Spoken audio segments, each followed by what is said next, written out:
Je vais les présenter d'ailleurs sans plus tarder. Et on va commencer peut-être par l'habitué, justement, je veux dire l'habitué de l'étape. Oui, je ne sais plus quelle expression on prend. Le local de l'étape, c'est bien ça. Monsieur Jean-Michel Boujard est avec nous. Salut Jean-Mi. Hey, salut tout le monde, salut les gars, et puis bonjour à tous ceux qui nous écoutent. Ça fait un plaisir de te retrouver. Donc, on rappelle bien entendu que tu animes tout au long de cette saison les podcasts draft qu'on retrouve généralement tout en fin de semaine, la majeure partie du temps avec Victor. C'est ça, tous les vendredis. Voilà, pour comparer notamment certains prospects sur des positions. Donc voilà, cette draft 2023, je pense qu'on peut le dire, n'aura aucun secret pour toi. Et donc, on a hâte de savoir éventuellement ce que tu vas nous dire sur les dessous de cet événement, de ce repêchage à venir. Vous pouvez également retrouver ces articles chaque semaine sur la présentation de la saison NCAA qui vient de se terminer il n'y a pas longtemps avec la fin de la saison régulière et des finales de conférence. Peut-être se reposer un petit peu, encore que avec la saison de la draft, c'est une nouvelle saison qui démarre, donc avec un emballement tout particulier. Nitinia Simwang est avec nous. Salut Nitinia. Salut Greg, salut à tous et bonjour dans le chat. Comment ça va? Bon, écoute, ça a l'air d'aller. En tout cas, je vais en profiter. Je vais dire bonjour dans quelques petites minutes, juste le temps de terminer les présentations avec également un petit nouveau qui rejoint l'équipe. Et on est très content qu'il soit avec nous, même si malheureusement son équipe n'aura pas de choix dans ce premier tour de la draft. Elliot Salmon est avec nous. Salut Elliot. Salut Greg, ça va? Bah, très bien, et toi? Ouais, ça va bien. Petit nouveau sur l'équipe draft, parce que ça fait quand même 3 ans que je suis chez TDA. Ouais, mais petit nouveau dans la team draft. Ouais. Tu fais bien de le préciser, en effet. C'est vrai que voilà. Tu as Effectivement, enfin comme tu été l'as dit. converti. Voilà, C'est ça. il y en a certains, autant Raph, on galère un petit peu, voilà, mais toi, on a réussi à t'avoir avec nous. Et, Bah, voilà. généralement, ce que je faisais, c'est que les soirs de draft, j'étais plus sur le site avec Alex. Et là, je me suis dit que j'allais un peu plus m'impliquer au cours de la saison, quoi. Tu as raison. Bah, écoute, avec plaisir, encore une fois. Et il y a d'autres camarades dans l'équipe draft qui s'est renforcée, mine de rien, pendant cette saison. Tout le monde ne pouvait pas être là au cours de cette semaine, mais voilà, a priori, on devrait compter, on espère compter sur une équipe assez élargie, on va dire, pour cette nouvelle saison draft à venir. Je ne l'ai pas présenté, j'allais dire, je garde le meilleur pour la fin, mais je ne veux pas vexer mes collègues. Monsieur Camille Saraben à la technique est avec nous. Salut Camille. Salut à tous, salut. Et c'est le bordel cette année la draft, parce que d'habitude, les Seahawks, ils n'ont jamais de premier tour, et cette année, ils en ont 2. Alors, imaginez bien comment ça va l'intéresser au plus haut point, cette draft 2023. Camille ne pouvait pas, bien entendu, manquer cet événement. Alors, du coup, j'ai des petits problèmes au niveau de mon retour. Par contre, je vois qu'au niveau du chat, on a quelques camarades qui sont là. On a Johan, notre camarade, Jogactu14, qui est avec nous. Zingala également, qui nous salue, Gab Digger, Mika NFL, Boogie 800. Donc voilà, bonjour à vous.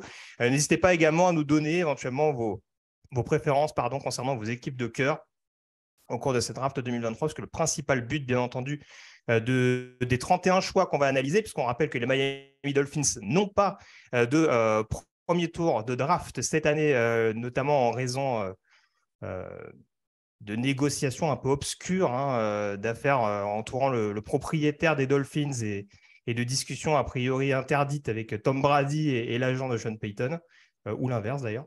Et en l'occurrence, Miami s'est retrouvé privé de premier tour, sachant qu'ils avaient un deuxième choix éventuellement qu'ils ont envoyé il y a quelques semaines de ça à Denver pour récupérer Bradley Chubb avant la trade deadline. Donc, le principe est simple au cours de cette émission. Avec donc 31 choix, on reste sur du grand classique, pas de trade pour cette édition. Encore une fois, le but principal, ce sera d'évaluer les besoins principaux des équipes en fonction de la situation actuelle, des besoins éventuellement qui seraient les plus prégnants. Donc, pas de trade dans cette mock draft. On s'est réparti les équipes principalement en fonction des divisions, des conférences. Il y a 4 équipes qui ont 2 choix. Et donc, on s'est réparti les différentes équipes, sachant qu'une équipe qui sélectionne une première fois pour une personne qui sélectionne une première fois pour une franchise sélectionnera également pour le deuxième choix. Voilà, pour qu'on garde un peu de cohérence et que ce soit la même personne qui réalise les 2 choix de l'équipe en question. Ce sera donc le cas pour les Seahawks, les Lions, les Eagles et les Texans. qu'on va retrouver assez rapidement d'ailleurs au cours de cette émission. Vas-y Jean-Mi.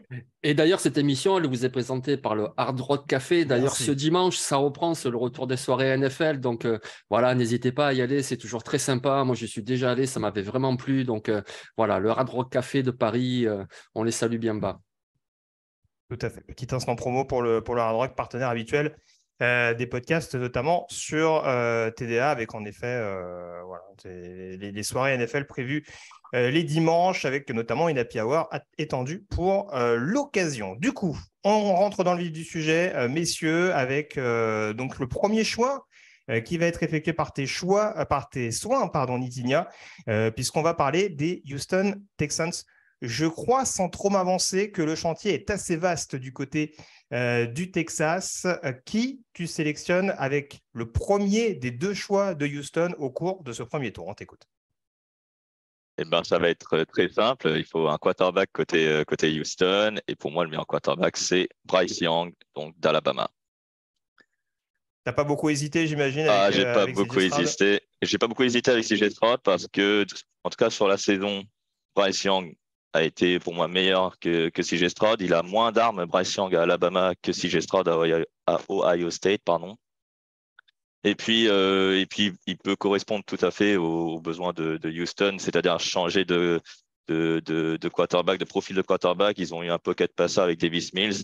Et là, maintenant, ils ont un quarterback un peu plus mobile avec Bryce Young, qui a un bon bras, qui sait faire de bonnes lectures. Donc, oui, j'ai pas longtemps hésité. Ouais. Jean-Mi, je sais que tu privilégiais dans un précédent podcast Young à Stroud. Je pense que tu n'as pas changé d'avis et que cette logique de Young en numéro 1 te convient. Ah oui, Bryce Young, moi, je trouve que c'est un phénomène. Je veux dire, il a cette capacité à toujours faire le bon choix. C'est ça qui est impressionnant. C'est-à-dire que même lorsqu'il est sous pression, il arrive à bouger dans la poche. Il a toujours les yeux sur le terrain. Vous savez, c'est comme ces footballeurs comme Zidane, on dit qu'il joue avec la tête haute. Mais voilà, ça, c'est Bryce Young. Même sous pression, il regarde ce qui se passe. Et c'est très, très rare où on puisse se dire, oh là là, mais pourquoi il n'a pas fait ci ou il a fait ça? Non, il fait. Alors, toujours non, évidemment. Puis à NFL, ce sera qu'un rookie, ce sera difficile. Mais il fait quasiment toujours le meilleur choix. Il est très impressionnant. Ouais. Ça serait super pour Houston. Tout à fait. Richie Gecko qui nous dit Bryce Young est un crack. En effet, en tout cas, on va le dire tout de suite. Voilà, on est sur une classe de quarterback où il y a 2-3 doutes.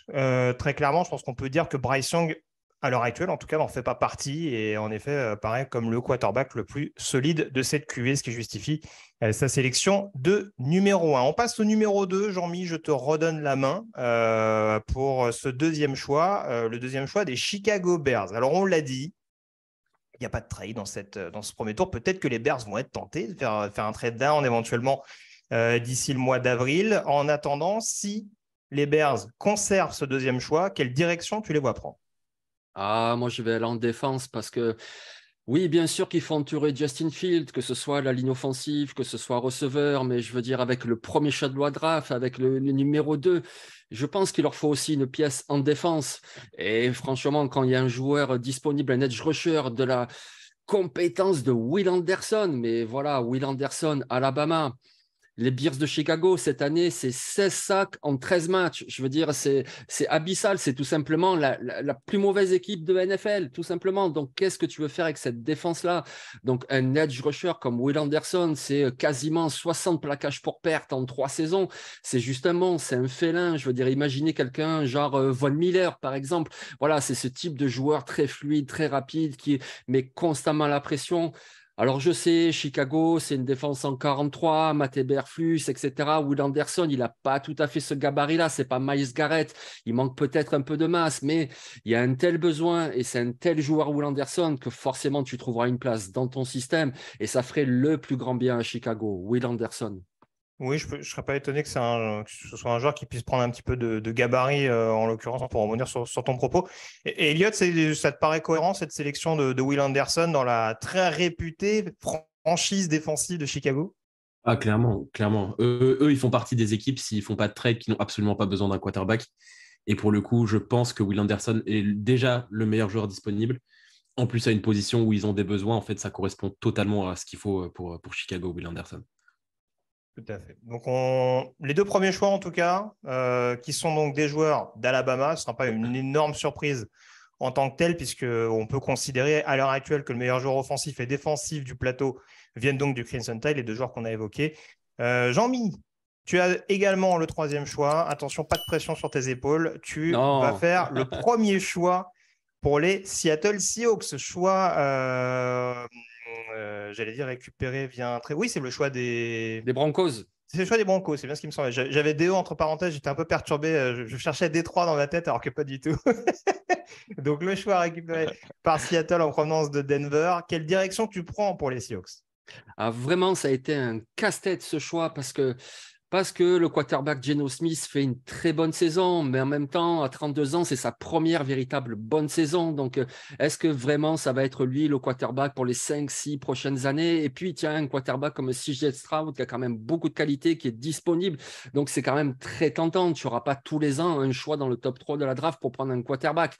Mais vous avez compris que si je développe un petit peu comme ça en introduction, c'est qu'au final, je suis allé dans une autre direction et j'y vais avec Jalen Carter, le defensive tackle de Georgia. Pourquoi? Je vais parler un petit peu de Carter tout à l'heure, mais déjà parce que Seattle, ils ont plutôt une bonne défense, on le voit avec Tariq Woolen, avec Jordan Brooks, etc. Mais alors, contre la course, c'est juste très mauvais. Ils sont 28e en yards encaissés, en yards pas portés, c'est la même chose, c'est vraiment la catastrophe. Il leur faut absolument un joueur à l'intérieur de la ligne défensive, quelqu'un qui peut tenir son gap, son assignement, retenir les linemen offensifs, défendre la course. En même temps, il est capable de mettre la pression. Jalen Carter, il y a un article qui a été publié hier sur le site, allez-y, vous verrez, c'est un phénomène. Donc voilà, c'est vraiment le joueur qu'il leur faut. C'est sûr, voilà, un quarterback peut-être, il y a la discussion, mais Jalen Carter, c'est une telle assurance. Moi, j'y suis allé avec le joueur de Georgia. Très bien. Nitinia, un avis sur ce choix? Lui, c'est un monstre. Je passais pas autrement. Ouais, mais sinon, ce sera un excellent atout pour cette ligne défensive des Seahawks. Il y a eu de la pression. Enfin, ils ont drafté un edge rusher l'année dernière, c'est Boye Maffei.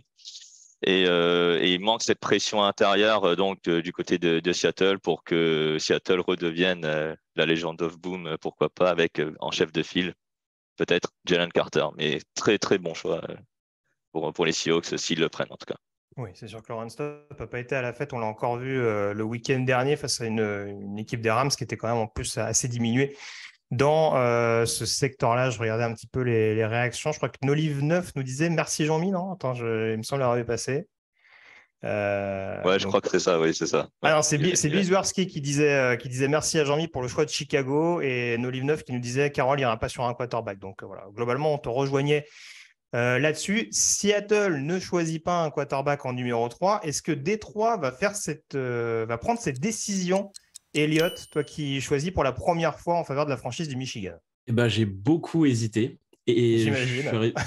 Je suis arrivé à la conclusion que je trouve que Jared Goff fait une plutôt belle saison quand même. Il est intéressant dans cette équipe et je pense que sur l'évolution actuelle de Détroit, c'est pas forcément leur besoin numéro 1. Moi, je les verrais plus renforcer leur défense. Je pense que c'est vraiment quelque chose dont ils ont besoin et notamment de l'aide pour Aidan Hutchinson sur la ligne. Donc, je suis parti sur Brian Brizee, le defensive lineman de Clemson, parce que je l'adore. Il est vraiment extraordinaire. Je le suivais un petit peu au début et vous m'avez vraiment convaincu. Je crois qu'il y a eu un podcast draft sur lui, entre autres, de Jean-Mi et Victor.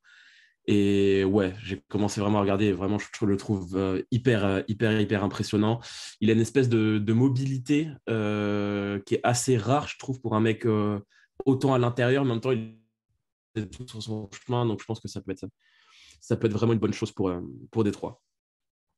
Jean-Mi, la sélection de Brian Brizee, c'est un choix très atypique, Brian Brizee, parce que malheureusement, on n'a pas pu en voir autant que ce qu'on aurait voulu voir en college football, mais c'est presque à la même échelle proportionnellement que Jalen Carter, mais le peu qu'on voit, c'est assez bluffant.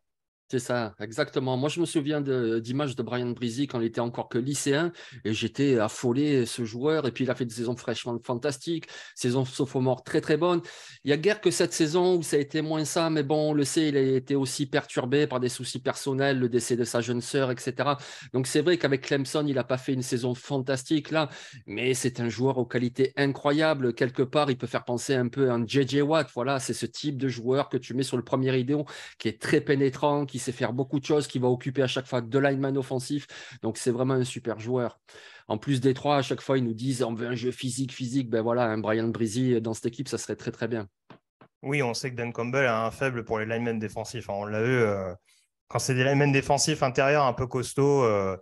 Voilà, ça devrait a priori faire l'affaire. Alors, je vois que justement, Raphaël Masmejean est sur le chat. Il nous dit l'emballement sur Jared Goff. Alors, je ne sais pas si tu t'es emballé, Elliot, non plus, en exagérant. Non. Voilà. Je me suis mais c'est pas vrai emballé, que mais... de ce qu'on voit ces dernières semaines, c'est quand même. Ça peut en tout cas inciter Détroit à se dire que vaut peut-être mieux un peu plus l'entourer que vraiment lui mettre une pression excessive dès la saison prochaine. Bah, c'est ça, et puis je trouve que l'effectif a encore beaucoup de points faibles. Lui mettre un jeune quarterback, aussi bon soit-il, ça va pas forcément les faire gagner plus par rapport à un mec d'expérience. Je pense qu'il faudrait déjà renforcer à mort tout l'effectif et mettre un quarterback dans les meilleures dispositions d'abord. C'est sûr. On passe donc au 5e choix des Philadelphia Eagles, et je vais m'y coller, hein, la grande joie de Victor Roulier. Hein. J'ai reçu des menaces de mort avant cette émission, il faut le savoir. Voilà. Faut dire que je lui avais vendu que j'allais prendre un running back en numéro 5. Donc du coup, c'est pas forcément... c'est jouer un petit peu avec le feu. Alors du coup, je suis resté avec un choix relativement cohérent pour Philadelphie. De toute façon, globalement, sur le top 5, le top 6, je pense qu'il y a des noms qui sont assez indéboulonnables malgré tout. Et ça reste, je trouve, dans une logique du côté des Eagles. On a une attaque qui tourne assez bien, avec peut-être éventuellement, on peut rajouter un peu de profondeur, par exemple, notamment sur la ligne. Mais globalement, je trouve que c'est une attaque qui fonctionne très bien, qui est assez efficace et qui l'a montré notamment de différentes manières ces dernières semaines. Donc, je suis plutôt parti sur la défense, surtout qu'il va y avoir pas mal de joueurs, mine de rien, importants qui vont être agents libres. Ou en fin de saison ou la saison prochaine. Et je me suis plutôt penché sur la ligne défensive avec notamment un autre spécimen sur le premier rideau qui va être intéressant à surveiller. C'est Myles Murphy, le defensive end de Clemson, qui pour moi, un petit peu à l'instar de Will Anderson, fait partie de ces joueurs qui peuvent éventuellement avoir un profil un petit peu hybride et qui a malgré tout, je trouve, cette vélocité, on va dire, pour ce premier pas vraiment assez fulgurant, cette prise de vitesse très rapide pour être potentiellement un espèce de pass rusher hybride, comme on en voit cette saison du côté de Philadelphie, hein, avec Josh Sweat notamment et Haason Reddick. Donc ça reste dans cette logique d'avoir un joueur qui en plus est assez bon sur le jeu au sol. Donc ça gâchera rien en l'occurrence si ça doit être par exemple le successeur de Brandon Graham dans les années à venir. C'est pour ça que je suis parti sur cette possibilité-là pour continuer de renforcer cette équipe de Philadelphie. On a vu qu'il n'y avait jamais trop de linemen défensifs dans cette équipe avec par exemple la signature ou en tout cas le trade pour Robert Quinn avant la trade deadline. Donc voilà, c'était la grande mode. Les Niners l'ont fait pendant des années et des années. Donc voilà, on empile les pass rushers et les linemen défensifs pour continuer d'essayer d'être dominant en NFL et c'est pour ça que je les vois prendre cette direction du côté de Philadelphie. Nitinia, je te vois opiner du chef. Tu as l'air d'accord. Ouais. Effectivement, c'est un super joueur, Myles Murphy. Comme Brian Brizzi, il vient de Clemson.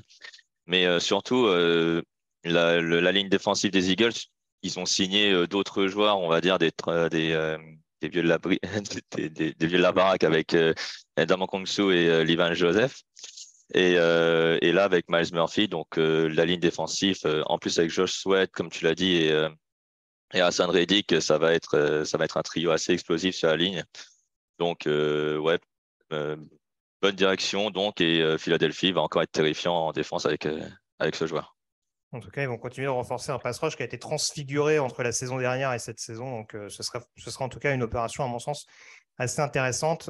Victor me dit c'est un bon choix puisque pas de Bijan Robinson. Et je reste sceptique sur le potentiel du bonhomme.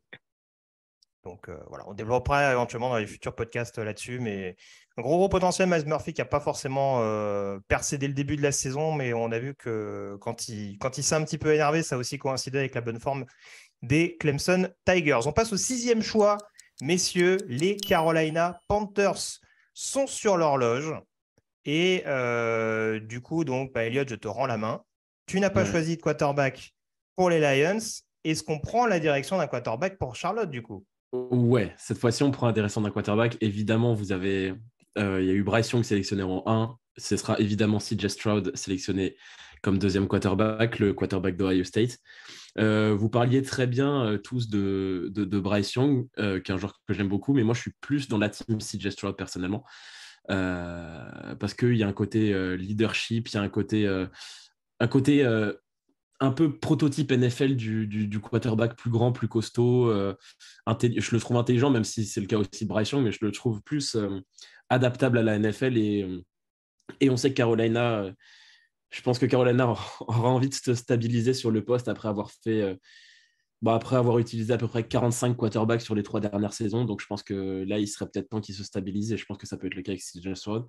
J'aimais beaucoup Matt Corral dans la dernière draft, mais je ne sais vraiment pas ce qui va advenir de lui, donc je pense qu'ils peuvent partir là-dessus. Tout à fait. Jean-Mi, je te laisse rebondir là-dessus. Je regarde, alors, il y avait notamment le camarade Baptiste qui supportait les Lions, mais qui rebondissait, je crois, sur le choix de Miles Murphy en disant qu'il était très sceptique également. Et alors, apparemment, CJ Stroud ne laisse pas indifférent, puisque Mizou FR nous dit mais non, et Richie Gecko nous dit ce serait horrible. N'exagérons rien, messieurs. Ouais, ils sont durs là. Jean-Mi, ton avis sur CJ Stroud, du coup, est-ce que ce serait une bonne solution pour les Panthers? En tout cas, ça ne serait pas horrible. Déjà parce qu'ils n'ont rien. Et puis, ce que j'aime bien, moi, avec CJ Stroud, c'est vraiment sa capacité à attaquer la profondeur. Il est très, très précis en profondeur. Et ça, en NFL, ça peut servir. Alors oui, de toute façon, ça sera un rookie. Il faudra qu'il travaille encore sur des lectures, des choses comme ça. Mais vraiment, il a déjà cette capacité-là. Il a montré également que c'était un leader, que la scène ne sera pas trop grande pour lui. Je veux dire, il joue à Ohio State devant 100 000 personnes, des matchs en jeu. Moi, je trouve que c'est un quarterback avec beaucoup de potentiel. Et puis, autant pour le choix numéro 1 de Houston, pour moi, il n'y a pas de débat. Bryce Young est au-dessus, mais je veux dire, CJ Stroud avec le numéro 5, en plus, aux Panthers, où vraiment c'est la galère, comme l'a dit Elliott, pour moi, c'est un bon choix. Oui, moi, ça me paraît pas. De toute façon, voilà, on a dit l'année dernière, oui, avec Aimé Cournou, c'était peut-être une meilleure opération, un joueur plus établi que le reste des quarterbacks. On a quand même eu les galères qu'on a vues du côté de Carolina, donc il va peut-être falloir quand même reconstruire, même si on peut privilégier la politique du meilleur joueur disponible. Ce ne sera pas forcément déconnant d'aller chercher un CJ Stroud pour essayer de bien le développer. Si tant est, pourquoi pas, qu'il tombe sur un coaching staff offensif, peut-être un peu inspiré également.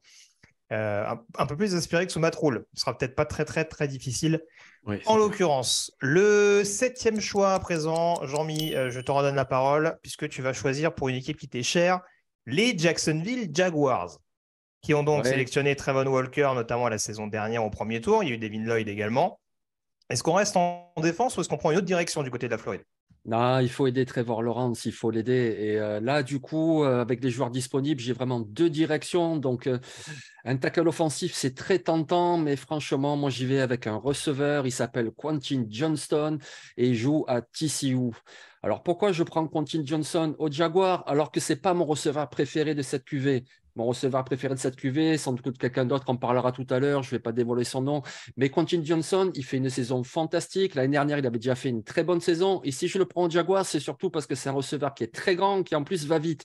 Parce que quand on regarde l'escouade de receveurs que Trevor Lawrence a à disposition, il a Christian Kirk, il a Zay Jones, l'année prochaine, il aura également Calvin Ridley. Ce sont plutôt de bons receveurs, mais il n'y en a aucun qui a vraiment cette taille-là et Quentin Johnston là. Donc, il faut vraiment entourer Trevor Lawrence. Et pour moi, voilà, un bon receveur numéro 1 avec de la taille, ça ne pourrait que l'aider. Nizinia, tu as un avis là-dessus? Alors, moi, je serais peut-être allé vers une autre direction, mais c'est vrai qu'il faut l'aider, Trevor Lawrence. Quentin Johnston est un joueur à TCU qui avait un peu disparu en début de saison. Il s'est bien réveillé en cette fin de saison du côté des Horned Frogs. Mais ça reste effectivement un joueur très solide. Déjà, il est grand. Il me fait un peu rappeler Mike Williams du côté des Chargers, vu son profil. Après, bon, j'ai quelques réserves sur lui, mais ce n'est pas un mauvais choix. Ce n'est pas un mauvais choix puisqu'il faut aider Trevor Lawrence, effectivement, même s'il y a Christian Kirk qui vient d'être signé, même si Zay Jones fait une saison plutôt honorable. Il faut encore donner des cibles à Trevor Lawrence. Il a un potentiel d'un receveur numéro 1, Quentin Johnston, clairement. C'est sûr. J'ai des réserves également, je ne développerai pas plus que ça. Victor me dit que Greg va avoir des flashbacks. Je pense qu'il fait référence à Drake London l'année dernière. Et juste un petit bémol, c'est vrai que voilà, je pensais qu'il y avait des gens très sceptiques sur CJ Stroud. Voilà. Il y en a qui nous disent c'était horrible pour Stroud, mais pas pour les Panthers. Donc ils étaient agressifs, mais dans l'autre sens. Et voilà, globalement, non, c'était assez d'accord sur la sélection finalement de Stroud du côté de Carolina. Donc, Quentin Johnston sélectionné par les Jacksonville Jaguars. On passe au choix numéro 8, messieurs. Nitinia, je te redonne la parole pour les Arizona Cardinals. Oui. Ont déçu cette saison. Par quoi il faut réussir à reconstruire cette équipe? Alors, je les ai suivis souvent cette saison, hein, les dimanches à 22h. Et Arizona, pour moi, la ligne offensive est vieillissante. Voilà, il faut être honnête. Il faut donc protéger Kyler Murray. Et pour moi, le meilleur tackle, il est à Ohio State. C'est Paris Johnson Jr. Très bien. Le joueur d'Ohio State, très bien. Il y a une raison en particulier qui t'amène sur ce joueur-là pour jouer tackle ou garde déjà, parce que c'est une des principales interrogations le concernant. Le concernant, il est assez grand. C'est vrai qu'il est très physique. Il peut jouer garde, mais il est quand même assez mobile, hein, je trouve, pour jouer tackle. Certains préféreront un autre tackle que je pense sera sélectionné plus tard. Je vais pas dire son nom pour le moment, mais moi je le préfère parce qu'il a de l'envergure, il a une bonne technique sur les mains. La mobilité, ça reste encore un red flag, mais il a beaucoup progressé aussi sur le jeu de course pour Ohio State. Ohio State a beaucoup plus couru cette année que l'année dernière et il a bien contribué à cette saison. Voilà. Elliot, cette sélection de Paris Johnson à Arizona, ça te paraît cohérent? Ça me paraît cohérent parce qu'offensivement, c'est leur gros souci. Ils ont pas mal de skill players. Ils ont un quarterback qu'il faut protéger parce qu'il est très mobile, mais je pense qu'il peut être aussi très fragile. On l'a déjà vu blessé à plusieurs reprises. Donc la logique de prendre un joueur de ligne, elle est totale. Après, c'est pas forcément lui que j'aurais sélectionné, mais je peux comprendre ton argumentaire.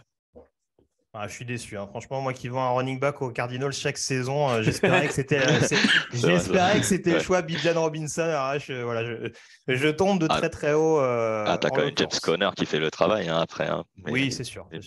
Ça, en l'occurrence, voilà. Jean-Mi est revenu. Hein. On s'inquiétait beaucoup pour toi, Jean-Mi, mais voilà, rien de grave, on le précise. Voilà, Jean-Mi fait des mini-pauses. Il en a besoin pour sa santé. Oui, c'est vrai ça. Très bien. Donc, les Cardinals ont sélectionné Paris Johnson. Elliot, je te rends la parole parce que tu vas faire le choix éminemment important des Indianapolis Colts. Éminemment compliqué. Éminemment compliqué, tout à fait. Il y a 2-3 équipes. Là, on l'a dit. En plus, tu as de la chance, tu en récupères quelques-unes. On ne sait pas trop si on part sur un QB ou sur une autre position. Est-ce que tu as une préférence concernant Indianapolis? En fait, Indianapolis, c'est le genre d'équipe que je vois absolument monter dans cette draft, notamment avec le choix des Bears, parce que je pense qu'ils ont besoin d'un quarterback. Ça y est, c'est bon, ils ont fait le carrousel complet. La question, c'est est-ce qu'ils vont continuer ou pas? Ça, on verra bien. Mais moi, de mon point de vue, avec le choix 9, il n'y a pas de quarterback qui s'impose parce que je ne le trouve pas assez fort pour être pris en 9. Et donc, je pense qu'il faudrait qu'ils renforcent une autre position où ils ont un besoin, notamment celle de tackle. Et je partirais du coup sur Peter Skoronski de Northwestern, qui pour moi est le meilleur tackle de cette draft. Il a une espèce de... je pense qu'il est prêt à jouer immédiatement. Il a de l'expérience, il a joué depuis ses saisons de freshman, il a tout joué, donc je pense qu'il est prêt, il est costaud, il est puissant. Il manque peut-être, à mon avis, un petit peu de technique, mais il est hyper puissant, et je pense que pour aider Jonathan Taylor notamment, et puis aider quelconque quarterback qui sera derrière lui, je pense que ça peut être un point intéressant pour les Colts. Je pense que tu te trompes jamais quand tu prends un bon tackle, de toute façon. C'est le genre de besoin. Quand tu renforces les lignes en général, tu ne te trompes pas, et je pense que Skoronski est le genre de mec avec qui tu ne te trompes pas. C'est ça. Puis il faudra protéger efficacement le prochain quarterback de 35 ans qui sera derrière le centre. Donc, c'est important. Ça, c'est pour la petite parenthèse. Qu'est-ce qu'on nous dit? Richie Ghetto qui nous dit entièrement d'accord avec ça. Je pense qu'ils vont grimper. Alors, c'est vrai que, voilà, encore une fois, on fait une émission sans trade, une mock sans trade. Donc voilà, l'exercice est un petit peu périlleux, mais c'est sûr que voilà, je te rejoins globalement, Elliot, dans le sens où on voit que depuis la retraite anticipée d'Anthony Castonzo, c'est quand même plus exactement la même ligne, notamment le pass pro. On a drafté Bernard Reimann l'année dernière au 3e tour, mais voilà, pour être tackle gauche, ça fait encore un petit peu léger. Nitinia, Jean-Mi, un de vous deux peut-être qui veut réagir sur ce choix des Colts. Est-ce que l'un de vous aura pris une autre direction ou est-ce que globalement Skoronski, ça vous convient? Ah ouais, moi ça me va, hein. C'est vraiment un super joueur. Il est impressionnant, il ne concède jamais rien, il ne concède pas de pression, il ne concède pas de sac. Il joue quand même dans une super conférence avec des grosses oppositions et le gars il est toujours là, il est toujours solide, toujours fiable. Et puis bon, alors par contre c'est un joueur qui va plaire à Alain lors du draft process parce qu'on va nous parler du T-Rex, le fameux T-Rex, c'est-à-dire que Peter Skoronski, on va nous dire il a des bras trop courts, mais bon. Voilà, c'est un super tackle, on le voit au niveau universitaire et je pense que ce sera un solide titulaire à NFL à minima. Donc, c'est un très bon choix pour les Colts. C'est l'une des rares satisfactions de Northwestern cette saison aussi. Donc, il a concédé 0 sac, je crois, cette saison. Donc, c'est clairement la valeur sûre.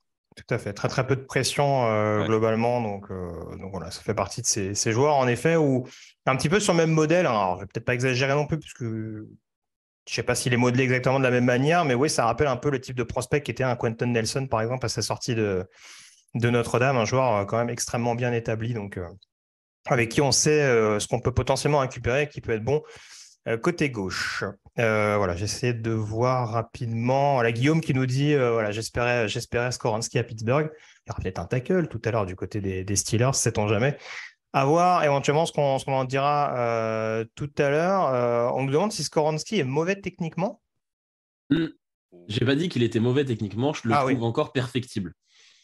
Évidemment, comme tous les mecs qui sortent de l'université, il est perfectible de toute façon. Il n'y a aucun prospect qui est parfait. Je trouve que sa grosse qualité, ça va être sa puissance physique et il a encore du travail à faire. Mais non, il n'est pas du tout mauvais. S'il était mauvais techniquement, on n'en parlerait pas au premier tour. Je peux rajouter par rapport à un autre prospect qui était Rashawn Slater. Bon, il est certes un peu brut encore, Peter Skoronski, mais Rashawn Slater, c'était le cas aussi. Et puisqu'il est devenu aux Chargers, c'est plutôt gage de réussite. Quand tu viens de Northwestern, normalement, c'est gage de réussite. Après, voilà, on ne sait jamais. Tout à fait. Bon, messieurs, je suis dans la panade, je crois qu'on peut le dire, puisque je vais sélectionner en numéro 10 pour les Atlanta Falcons. Alors, je regarde fébrilement mon big board. Et voilà, je pense que je vais faire plaisir à tout le monde, puisque je vais forcément aller sur un choix nécessaire du côté d'Atlanta. De toute façon, pour moi, il n'y a que 2 positions à considérer à ce spot-là. Hein. Potentiellement faire un trade down, mais bon, encore une fois, ce n'est pas la problématique du jour. On va y aller sur un quarterback, messieurs. Hein. Je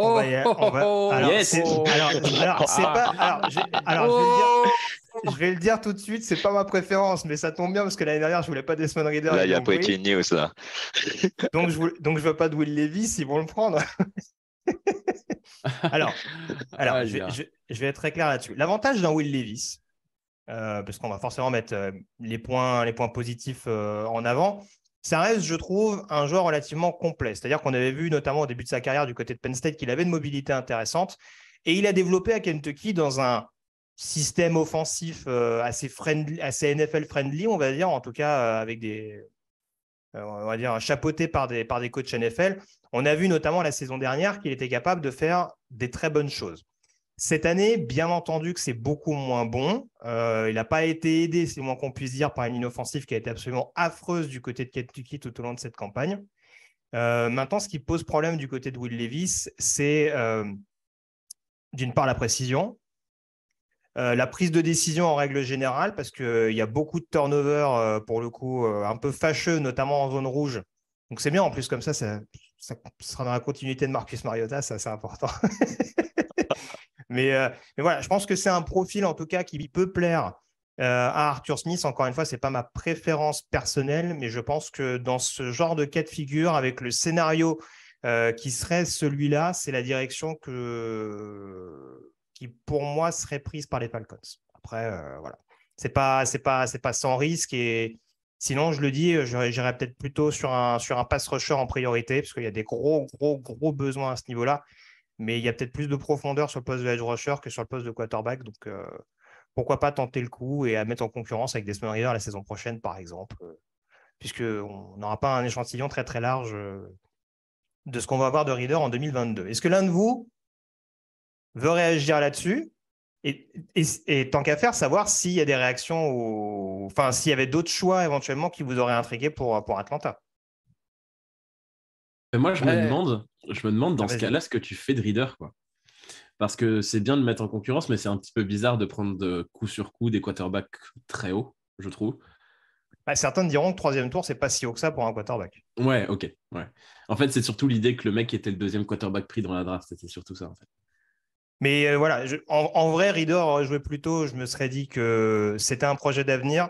À partir du moment où il préfère faire jouer Mariota avec le niveau qu'est le sien, je me dis c'est que peut-être que Reader est encore un peu tendre, notamment en practice, et que peut-être qu'ils le testeront plus tard, qu'ils le mettront en concurrence avec un autre quarterback jeune.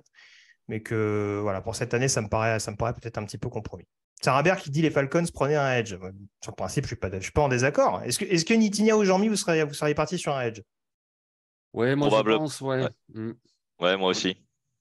Un nom juste comme ça, sans trop développer, parce qu'on va avancer quand même, mais Ou peut-être un corner, même, tu vois, à la limite, parce qu'il y en a quand même qui sont sacrément bons. Oui, il y a JTRL, mais ça ferait pas de mal non plus. Parce que, bon, après, Will Davis, à sa décharge, c'est vrai qu'entre l'année dernière et cette année, tu dis qu'il y a eu une baisse de niveau, mais bon, il a quand même perdu son tackle, Kinnard, il a perdu son premier receveur, Wandale Robinson. Son coureur, Chris Rodriguez, a été blessé une partie de la saison, etc. C'est quand même un très bon joueur, donc à voir comment il se développe. Pourquoi pas, c'est pas un mauvais choix. Hein. Et puis, de toute façon, je veux dire, un gars qui met de la mayonnaise dans son café, c'est toujours sympa. C'est vrai que j'ai oublié ça. Ah ouais, c'est vrai que j'ai oublié ça. J'aurais pu éventuellement le retirer de facto de mon board. Sérieux, tu es français, tu tolères ça. Non, mais ça veut dire quoi? Je me reprendrai par la suite, j'espère en tout cas. Donc voilà, juste le rappel donc, du top 10. Pour cette première partie de mock draft, on a donc Bryce Young, le quarterback d'Alabama à Houston, Will Anderson du côté de Chicago, le defensive tackle Jalen Carter à Seattle, Brian Bresee au defensive tackle à Détroit, Miles Murphy defensive end drafté par Philadelphie et CJ Stroud, quarterback sélectionné par les Panthers. Et les 4 derniers choix, on a donc Quentin Johnston, receveur chez les Jaguars, Paris Johnson, tackle du côté d'Arizona, un autre tackle, Peter Skoronski à Indianapolis, et Will Levis, donc quarterback de Kentucky du côté d'Atlanta. Je garde la main, messieurs, pour le 11e choix. Alors, ça tombe bien parce que du coup, Victor était sur mon dos pour Philadelphie. Je me suis facilité la tâche parce que du coup, c'est Alex qui va envoyer des messages très énervés concernant le choix des Packers. Alors, j'avoue que j'étais un petit peu indécis sur la position à privilégier. J'ai quand même considéré en priorité, si j'envoie pas le choix à Camille, c'est pas bien. Hop, alors attendez, hop, que je retrouve ça. Hein, on va le faire parce que du coup, je m'excuse d'ailleurs au passage Camille parce que du coup, j'ai pas fait mes devoirs comme il faut. Et du coup, hop, je vais noter le petit nom sur mon enveloppe, sur mon étiquette. Et en l'occurrence, j'ai privilégié l'attaque, qui me paraît quand même beaucoup plus importante à développer que la défense au cours de cette saison. À mon sens, c'était ou une cible ou quelqu'un pour protéger Aaron Rodgers la saison prochaine, avec le départ notamment de Skoronski et de Johnson dans ce top 10 de la draft. Je suis parti plutôt sur une cible. En plus, Quentin Johnston, ce n'est pas un joueur que j'adore énormément, mais du coup, était également pris sur la position de receveur. Et on va partir sur un profil hybride, messieurs. Michael Mayer, tight end de Notre-Dame, Baby Gronk, comme beaucoup l'appelaient du côté de South Bend, qui va pouvoir continuer de faire du bien, d'apporter en tout cas son aide précieuse sur le jeu au sol de Green Bay, et puis qui va pouvoir être une nouvelle soupape de sécurité, parce que même si Aaron Rodgers, ça fait un petit peu contre mauvaise fortune de bon cœur, j'exagère un petit peu, mais en tout cas, essayer de se débrouiller un petit peu avec Robert Tonyan ces dernières années notamment, lui donner un tight end de ce calibre-là, notamment pour encadrer les jeunes receveurs autour, à mon sens, ça peut être un moyen d'avoir une attaque aérienne beaucoup plus létale dans les années à venir avec le développement de certains joueurs, notamment Christian Watson. Donc, c'est pour ça que j'ai pris cette décision-là. Ça ajoute en plus un peu de taille, en l'occurrence dans le domaine aérien. Donc, pour les défenses, ça va être assez contraignant en l'occurrence. Et c'est pour ça que j'ai pris cette décision donc, de sélectionner Michael Mayer du côté du Wisconsin. Est-ce que ça inspire l'un de vous? Jean-Michel, tu as l'air assez d'accord avec ce choix, a priori. Je t'ai vu quand même être assez surpris sur l'annonce de la sélection. Oui, c'est vrai que je ne m'attendais pas du tout. Ouais, je pensais que tu irais sur un autre receveur, par exemple, pour compléter Christian Watson. Mais Michael Mayer, ça complète aussi Christian Watson. Et puis, si Matt LaFleur se décide enfin à faire jouer un petit peu plus Aaron Jones, Michael Mayer va aussi aider Aaron Jones parce que c'est vraiment un phénomène, parce qu'il court de bons tracés, il a de très bonnes mains, il bloque très bien également, il sait vraiment tout faire. Et donc, un tight end, quand il a cette qualité-là, ça devient vraiment une arme importante en attaque. Et donc, pour la fin de carrière d'Aaron Rodgers ou pour le début de carrière de Jordan Love, on verra. Ça serait un très bon choix. J'aime beaucoup le joueur. Il y a quelques-uns qui le voulaient à Cincinnati, apparemment. C'est le cas de Nolive 9. Stéphane Eldo également, qu'on salue au passage, qui apparemment aurait bien aimé l'avoir du côté de l'Ohio, mais je pense que dans le Wisconsin, il ne fera pas tâche non plus. Jean-Mi, tu gardes la main avec le 12e choix, ton autre équipe de cœur, les Las Vegas Raiders. Est-ce qu'on reste en attaque ou est-ce qu'on privilégie plutôt la défense du côté du Nevada? Il faut y aller en défense. Évidemment, il y a des besoins. Par exemple, tackle, ça aurait pu être un besoin, mais Skoronski et Johnson sont déjà partis. La ligne offensive est en train de progresser. Par contre, la défense, c'est vraiment une catastrophe. On a un super méga pass rusher avec Max Crosby, mais du coup, il faut capitaliser là-dessus sur la pression avec une meilleure couverture. Rock Ya-Sin fait plutôt une bonne saison, mais il est free agent et il sera peut-être re-signé. Nate Hobbs est prometteur, mais il faut vraiment un vrai numéro 1. Et ce numéro 1, pour moi, c'est Joey Porter Jr., le joueur de Penn State, parce qu'il est grand, il est très athlétique, il a des bras immenses. Je veux dire, quand on regarde les mensurations, ses bras sont plus longs que tous les cornerbacks du combine de l'année dernière. Je veux dire, il a des qualités de vitesse, il a de bons instincts. Alors, il faut qu'il évite un peu de laisser traîner les mains. D'ailleurs, il a beaucoup progressé en 2022 par rapport à 2021 dans ce domaine-là. Et c'est vraiment, il a tout ce qu'il faut pour être vraiment ce shutdown corner en NFL. Et je pense que c'est ce dont ont besoin vraiment les Raiders en priorité. Joey Porter Jr., un super cornerback. Nitinia, ce choix de Porter, ça te paraît cohérent? Oui, il y avait c'est des besoins en cohérent. défense, de toute façon, globalement, à Las Vegas. Hein. Oui, c'est cohérent. Alors après, c'est vrai qu'au poste de cornerback, Nate Hobbs a fait plutôt une première saison prometteuse, mais là, il s'est blessé et donc on sait pas trop comment il va revenir. Mais c'est vrai que ça manque d'un vrai playmaker dans la secondary. Il faut savoir aussi que les Raiders ont coupé Jonathan Abram au poste de safety, donc il y a plus. J'ai envie de dire que ça manque effectivement un peu de qualité du côté de la secondary des Raiders. Donc effectivement, Joey Porter Jr. est un très très bon joueur et il est grand et en plus en termes de passes défendues, je crois que c'est l'un des meilleurs en FBS. Donc oui, c'est un bon choix et un très bon playmaker en devenir en NFL. Ouais. Les Raiders, c'est quand même une division où tu as Justin Herbert, où tu as Patrick Mahomes, où tu as Russell Wilson. Mais bon, je veux dire, c'est une division très aérienne. Donc, du coup, il faut absolument une bonne secondary. Voilà, Baptiste n'est pas content parce qu'apparemment, tu prends tous les joueurs qui voulaient à Détroit. Hein, tu te fais un ennemi sur le chat, Jean-Mi, sache-le. Hein. Nitinia, je te rends la parole puisqu'on va parler du 13e choix, le deuxième choix des Houston Texans qui ont donc sélectionné, on le rappelle, Bryce Young tout à l'heure avec le premier choix de la draft. Qui sera le joueur qui l'accompagnera au premier tour? Alors, le joueur qui va l'accompagner au premier tour est un receveur. Donc, il faut donner une cible à Bryce Young. Si jamais Bryce Young est sélectionné en numéro 1 pour avril prochain. Quentin Johnston est en partie. Je vais sur le deuxième receveur qui est projeté au premier tour pour avril prochain. C'est le joueur de USC, Jordan Addison. Oui, en tout cas, on sait qu'il y a des besoins de receveurs. On se rappelle qu'ils ont drafté notamment John Mechie, même si ce n'est pas forcément bien goupillé, notamment d'un point de vue santé pour l'ancien prospect d'Alabama. Elliott, un receveur du côté de Houston, c'est le bon choix? Je pense que n'importe quel bon joueur, de toute façon, du côté de Houston, c'est le bon choix. Ils ont des trous absolument partout.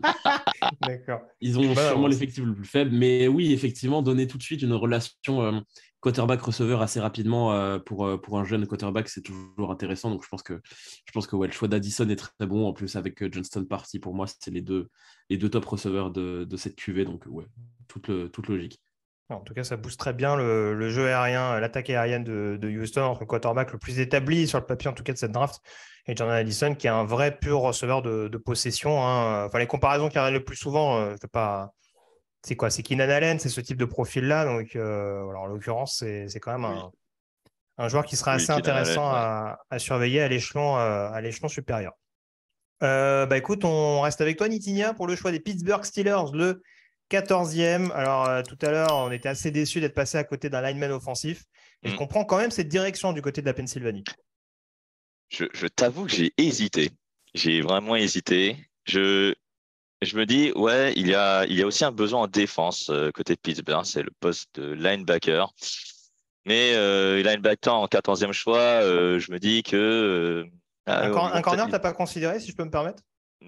J'avais considéré aussi un corner, mais mais je me dis que la secondaire des Pittsburgh Steelers n'est pas si... il n'y a pas vraiment de besoin pour moi à ce poste-là. Donc, moi, j'aurais plutôt pris un tackle. J'ai pris un tackle, en tout cas pour ce choix-là, et j'ai pris celui de Georgia, Broderick Jones, donc du côté de Georgia, ouais. D'accord. Voilà. Pareil pour jouer de tackle? Pour jouer tackle, il est très grand. Après, c'est vrai que lui, c'est sa technique, en tout cas sur le footwork, où il doit s'améliorer. Mais en tout cas, lui, il a concédé un sac seulement cette saison. Mais clairement, c'est un vrai prospect assez costaud. Et bon, même si en termes de mobilité, il a encore des progrès à faire, mais Broderick Jones est un bon prospect. Je le prendrai en tout cas en 14 pour Pittsburgh. On sait que les tackles de Georgia ont quand même la cote. Hein. On se rappelle d'Isaiah Wynn, de Andrew Thomas qui avait été drafté au premier tour notamment. On voit que Jamari Sawyer s'est pas trop mal débrouillé ces dernières semaines du côté des Chargers. Donc pourquoi pas. Je regardais rapidement, Johan qui nous dit sur le chat, Addison n'est pas sûr d'aller à la draft. Il ne me semble pas qu'il soit déclaré officiellement, mais il y a quand même de très très fortes chances qu'il y aille. Hein. Je ne veux pas dire de bêtises. Et oui, Olive Neuf qui nous demandait pour le tackle de Penn State, Olu Fashanu. Sinon, ce serait lui que j'aurais pris, tu vois. Voilà, donc, je voulais pas remettre le couteau dans la plaie parce que je sais que Jean-Mi a un poster de lui dans sa chambre, mais voilà, en l'occurrence, Olu Fashanu retournera du côté de Penn State la saison prochaine. Mais on lui souhaite en tout cas, en reparler dès la prochaine saison. Du coup, tiens, Jean-Mi, tu as une réaction justement sur Broderick Jones? Qu'est-ce que tu en penses? C'est vrai que comme toi, moi je serais plus parti sur un cornerback, mais bon, pourquoi pas? C'est vrai que la ligne offensive, ils ont un petit peu des soucis, hein, c'est le moins qu'on puisse dire. Donc, alors oui, Dan Moore, il est encore jeune, on peut lui laisser de la chance, mais Broderick Jones, c'est un très bon joueur, il a une très bonne technique, il a joué à plusieurs postes. Donc là aussi, après, tu peux mixer pour trouver la meilleure solution. Ça se trouve, il sera un super guard et alors, ça sera très bien. Donc pourquoi pas? Oui, c'est un bon choix. Hein. Après, voilà, moi j'aurais plus pris un corner pour Pittsburgh. Ils ont plus besoin d'un tackle, mais là, à ce niveau-là, bon. C'est plutôt un bon choix quand même. Et puis, ça fait plaisir à notre ami GG. Ouais, c'est vrai ça. Oui, c'est sûr. Ça. Après c'est vrai qu'on est peut-être sur une classe plus profonde de corner par rapport à ce que tu disais tout à l'heure, Jean-Mi, alors que peut-être sur la ligne, on est peut-être plus sur le fil du rasoir passé le premier tour. Donc, c'est vrai que ça peut aussi être une donnée à prendre en considération. On passe au 15e choix. Elliot, tu sélectionnes de nouveau pour les Detroit Lions, qui ont donc sélectionné un petit peu plus tôt ce soir Brian Bresee, le defensive tackle de Clemson. Est-ce qu'on reste en défense pour cette 15e sélection? On va rester en défense, ouais. Je partirai encore pas sur un quarterback. Je pense que les Lions, quitte à partir sur un quarterback, sera peut-être plus au début de deuxième. Et du coup, on va partir en défense, on va partir sur le backfield cette fois-ci. Tu l'as dit juste avant, la classe de cornerback est assez profonde et je pense qu'il faut quand même en profiter. Et j'ai choisi, on va rester à Georgia, ça sera Kelly Ringo, le cornerback du coup de Georgia, cornerback très très très physique, qui fait une moins bonne saison qu'il a pu faire la saison dernière, mais que je trouve quand même toujours très intéressant. Et du coup, je pense que ça peut remplir totalement un besoin avec un Jeff Okudah qui s'est bien amélioré, mais qui reste quand même sujet aux blessures. Je pense que ça peut faire une bonne paire et puis même devenir même carrément un numéro 1 au poste. En effet.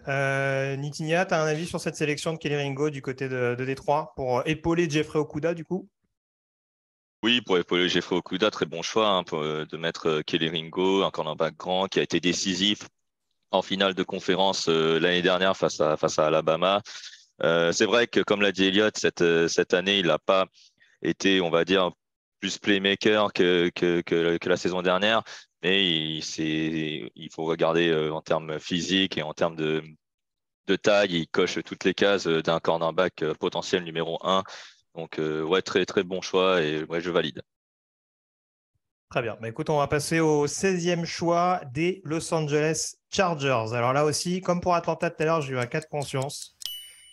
C'est où le meilleur joueur disponible ou un potentiel poste à besoin avec peut-être un peu de profondeur. J'avoue avoir considéré le poste plutôt en défense dans un premier temps, notamment la position de defensive end.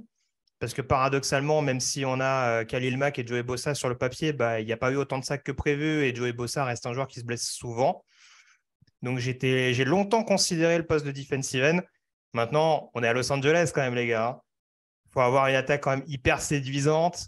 On sait que Justin Herbert, malgré les soucis qu'il y a cette saison, notamment de blessures pour lui et autour de lui, arrive quand même à bien faire avancer cette attaque-là. Et Brandon Staley ne sera pas forcément contre-développer un jeu au sol qui a été absolument catastrophique cette saison, en tout cas sur le jeu au sol en lui-même, parce que c'est vrai qu'Austin Ekeler a cette possibilité d'aider en sortie de backfield. Et oui, Bijan Robinson est sélectionné par les Los Angeles Chargers, messieurs. On a enfin de l'alternance à plein régime du côté de Los Angeles. C'est un camarade fan des Eagles dirait que c'est un profil, un talent générationnel. À côté duquel il est difficile de passer. Encore une fois, il y a cette vivacité, il y a cette capacité à être extrêmement dangereux en sortie de backfield. Alors du coup, l'exemple n'est pas bon, mais c'est vrai que j'étais très emballé par Najee Harris, par exemple, à sa sortie de la draft. Bijan Robinson, c'est encore plus véloce. C'est vraiment une accélération fulgurante. Et je le répète, c'est une capacité à être dangereux dans n'importe quelle situation, dans n'importe quelle configuration, que ce soit encore une fois sur du jeu au sol basique ou en jouant peut-être un petit peu plus écarté pour ceux qui n'ont pas vu jouer Texas, par exemple. N'hésitez pas à le faire. Apparemment, le choix n'est pas convaincant pour les personnes du chat. Mais voilà. C'est un running back, c'est normal. Il fallait bien un running back. Non, honnêtement, je le répète, pour moi, c'est le meilleur joueur disponible sur le plateau, sur mon board perso en tout cas. Moi, je m'étais dit, si Robinson est disponible, je prends Robinson. Sinon, je pars sur un pass rusher. Robinson est disponible. Je dégaine, messieurs. Tiens, Jean-Mi, du coup, qu'est-ce que tu en penses de cette sélection de Bijan? Bah écoute, j'ai été surpris, évidemment. Mais après, oui, si tu as un duo Justin Herbert et Bijan Robinson pour l'avenir, mais c'est incroyable. En plus, on parle quand même des Chargers. Et s'il y a bien un joueur à qui il me fait penser, Bijan Robinson, ben, c'est l'Adedian Tomlinson. Donc, on reste dans le même modèle. Si avec Bijan Robinson, tu peux avoir un running back hyper performant pendant 7, 8, 9 ans, ben, c'est tout bénéfice. Je veux bien que ce soit un running back, je veux bien que tu puisses en prendre un après, je veux bien qu'il y ait Austin Ekeler, etc., etc. Mais c'est un tel joueur, il est rapide, il est puissant, il a une intelligence de jeu, il sait tout faire, il a même de bonnes mains, il a montré cette année. Donc, ben oui, c'est un super talent. Et du coup, ton attaque, boum, elle prend quand même un envol comme ça. Donc, oui, ça peut être très intéressant. Ah, Chargers France est content sur le chat, je le vois pas. En numéro 16, Will NDC, tu veux la guerre, Greg? Ouais, c'est bien, je suis content. Avec Will Levis et Bijan Robinson, j'anime un petit peu les débats, c'est formidable. Tu fais réagir. Voilà, c'est ça. Je ne laisse pas indifférent, comme dirait l'autre. Voilà, en tout cas, pour cette sélection des Los Angeles Chargers. On va pouvoir passer au choix numéro 17. Et non, les Patriots ne drafteront sans doute pas de running back du même coup. Et cette sélection des New England Patriots, c'est Jean-Michel qui s'y colle. Quelle direction on prend du côté de Foxborough? Ben, tu parles de réaction, ben, à mon avis, là, ça va réagir. Hein. Voilà, je préviens à l'avance, ça risque de réagir parce que je prends un joueur, à mon avis, un petit peu inattendu. Ce n'est pas forcément le meilleur joueur disponible. Moi, je prends ce joueur parce que pour moi, c'est vraiment un fit parfait avec les Patriots. Ce joueur, c'est Brian Branch, le safety d'Alabama. Voilà, pourquoi Brian Branch? Ben, écoutez, cette année encore, en 2022, moi je vois jouer Devin McCourty, il a 35 ans et pourtant c'est le joueur défensif des Patriots le plus utilisé à New England. Et pourquoi c'est le plus utilisé? Ben, parce que Devin McCourty, il peut couvrir, il peut blitzer, il peut poursuivre les coureurs, il peut tout faire. Je veux dire, Bill Belichick, on le sait, c'est un maître défensif sur l'échiquier, il aime bien d'un jeu à l'autre, d'un drive à l'autre, changer ses joueurs de place, il aime bien avoir Devin McCourty pour le bouger, un coup de là, un coup de là, un coup de là. Et Brian Branch avec Alabama, c'est exactement ça. Il a le même gabarit, il a le même type de jeu, il sait absolument tout faire sur la ligne arrière. Et pour moi, Brian Branch a marqué Patriot sur son front. Et voilà, c'est pourquoi c'est mon choix. Je pense qu'il y a d'autres joueurs un peu meilleurs que lui, potentiellement en talent, mais aux Patriots, Brian Branch, c'est vraiment le fit parfait. Très bien. Elliot, un avis sur la question? Je trouve ça un peu tôt, mais ton argumentaire m'a convaincu. C'est peut-être un petit peu tôt pour Brian Branch. Je le voyais descendre plus en fin de premier. Mais c'est vrai que McCourty est toujours là après tant d'années. Je pense que ça lui ferait du bien d'avoir un petit peu d'aide sur le poste. Donc c'est vrai que ton argumentaire fait totalement sens, Jean-Mi, d'avoir ce genre de mec-là, plutôt bon scheme fit pour aider la défense. Et puis c'est plutôt le genre de Belichick de prendre ce genre de joueur auquel on s'attend un peu plus bas, mais qui correspond totalement au système. Tout à fait. Bill Kwarski qui nous rappelle en effet qu'il y a cette connexion Patriots-Bama avec Saban et Belichick notamment qui ont des atomes très crochus. Donc a priori, Belichick sait à peu près comment potentiellement utiliser un défenseur d'Alabama. Bonne blague de Johan sur le chat. Je pensais que j'avais fait des bonnes blagues avec mes pics. Pourquoi pas un receveur, on nous dit du côté des Patriots. C'est bien connu que les Pats jouent sans receveur avec 8 DB. Donc voilà, en soi, il y a une certaine cohérence dans cette sélection des Patriots. C'est ce 17e choix donc, de Brian Branch, pardon, du côté de New England. On passe à présent au 18e choix, le choix qui va être réalisé par les Washington Commanders. Elliot, je te rends la main pour nous annoncer cette sélection de Washington. Est-ce qu'on part en attaque ou en défense?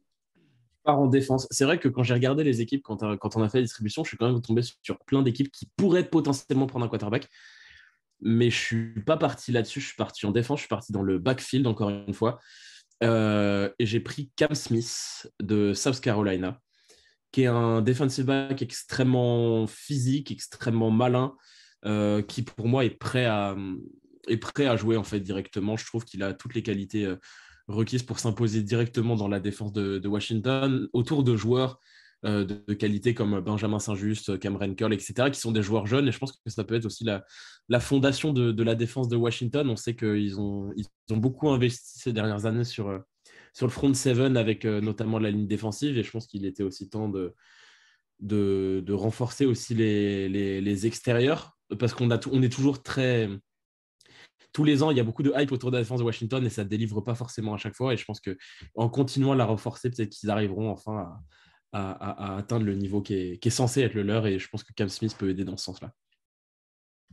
Nitinia, la course au DB continue. On n'en avait pas eu avant le 12e choix et Joey Porter. C'est donc le 4e sur les 5 ou 6 dernières sélections, si je sais compter. Cette QV, Vas-y. Cette QV, elle est très prometteuse. En tout cas, elle est de qualité, elle est profonde du côté du poste de cornerback. Et pour Washington, oui, c'est clairement le besoin pour moi numéro 1. C'est cornerback. Alors, il y a Benjamin Saint-Just qu'on adore, effectivement, ici. Et Cameron Curl. Bon, Cameron Curl, il joue un peu plus nickel. Cam Smith, il peut représenter un peu le même profil, mais il peut être un bon profil en tant que wide-out.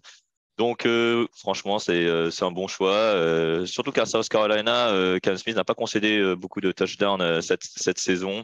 Il a été un peu blessé, mais sinon, ça reste un très bon choix, oui, Cam Smith. Donc, oui, ça fait partie de ces joueurs sur lesquels on a arrêté de lancer assez vite quand même. On s'est voilà, rendu compte que le jeu en valait peut-être pas la chandelle.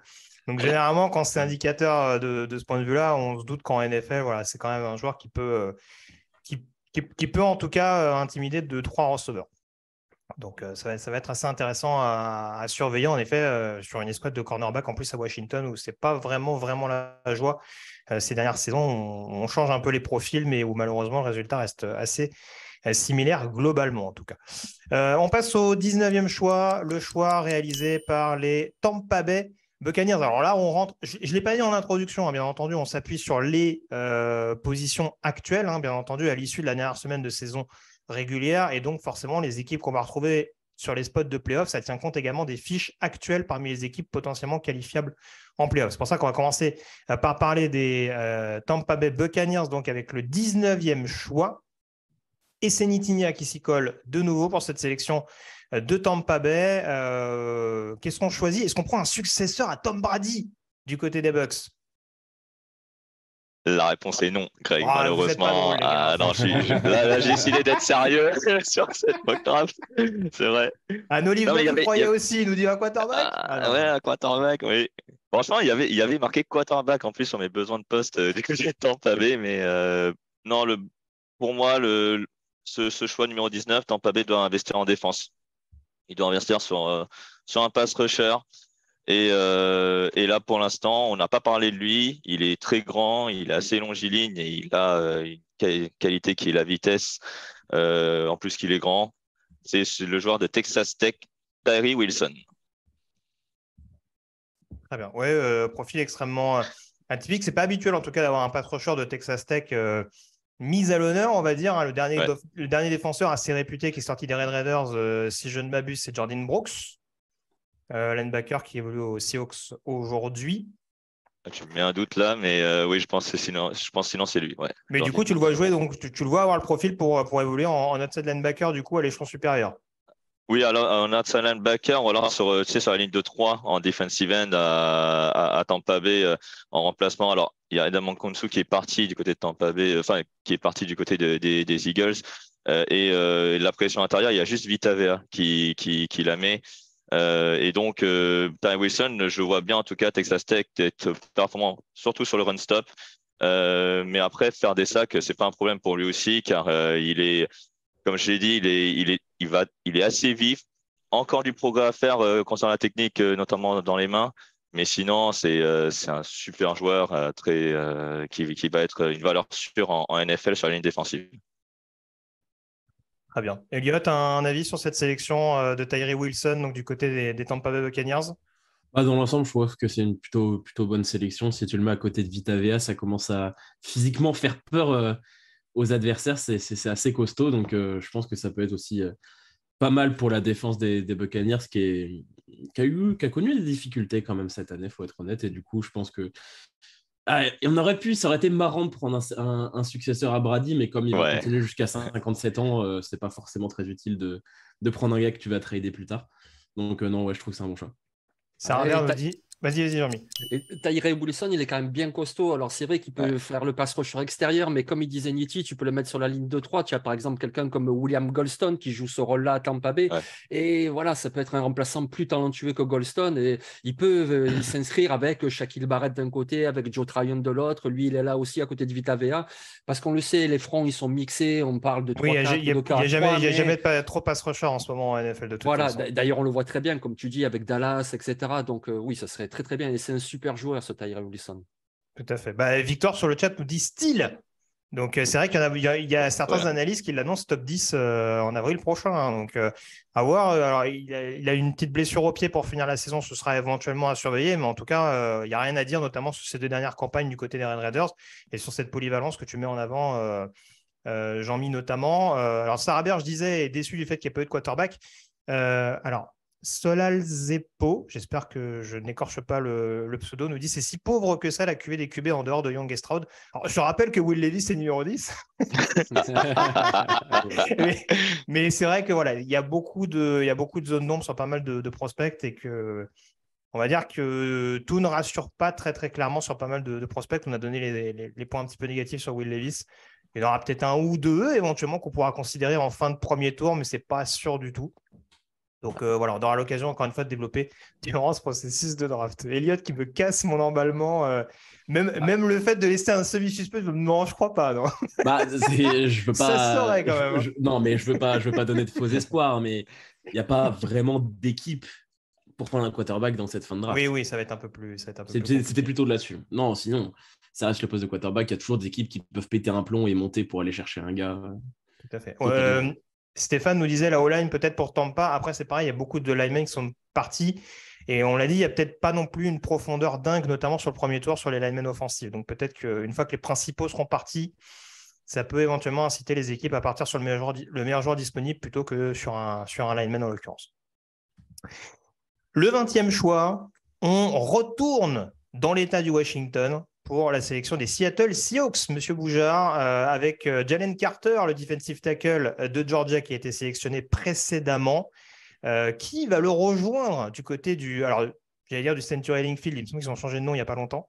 Ouais, mais qui va le rejoindre en tout cas là-bas. Oui, c'est ça. J'ai arrêté de suivre. Hein. J'avoue que depuis la Crypto.com Arena du côté de Los Angeles, j'ai arrêté de suivre. Dis-nous ton avis sur ton avis et surtout ton choix réalisé par la franchise de Pete Carroll.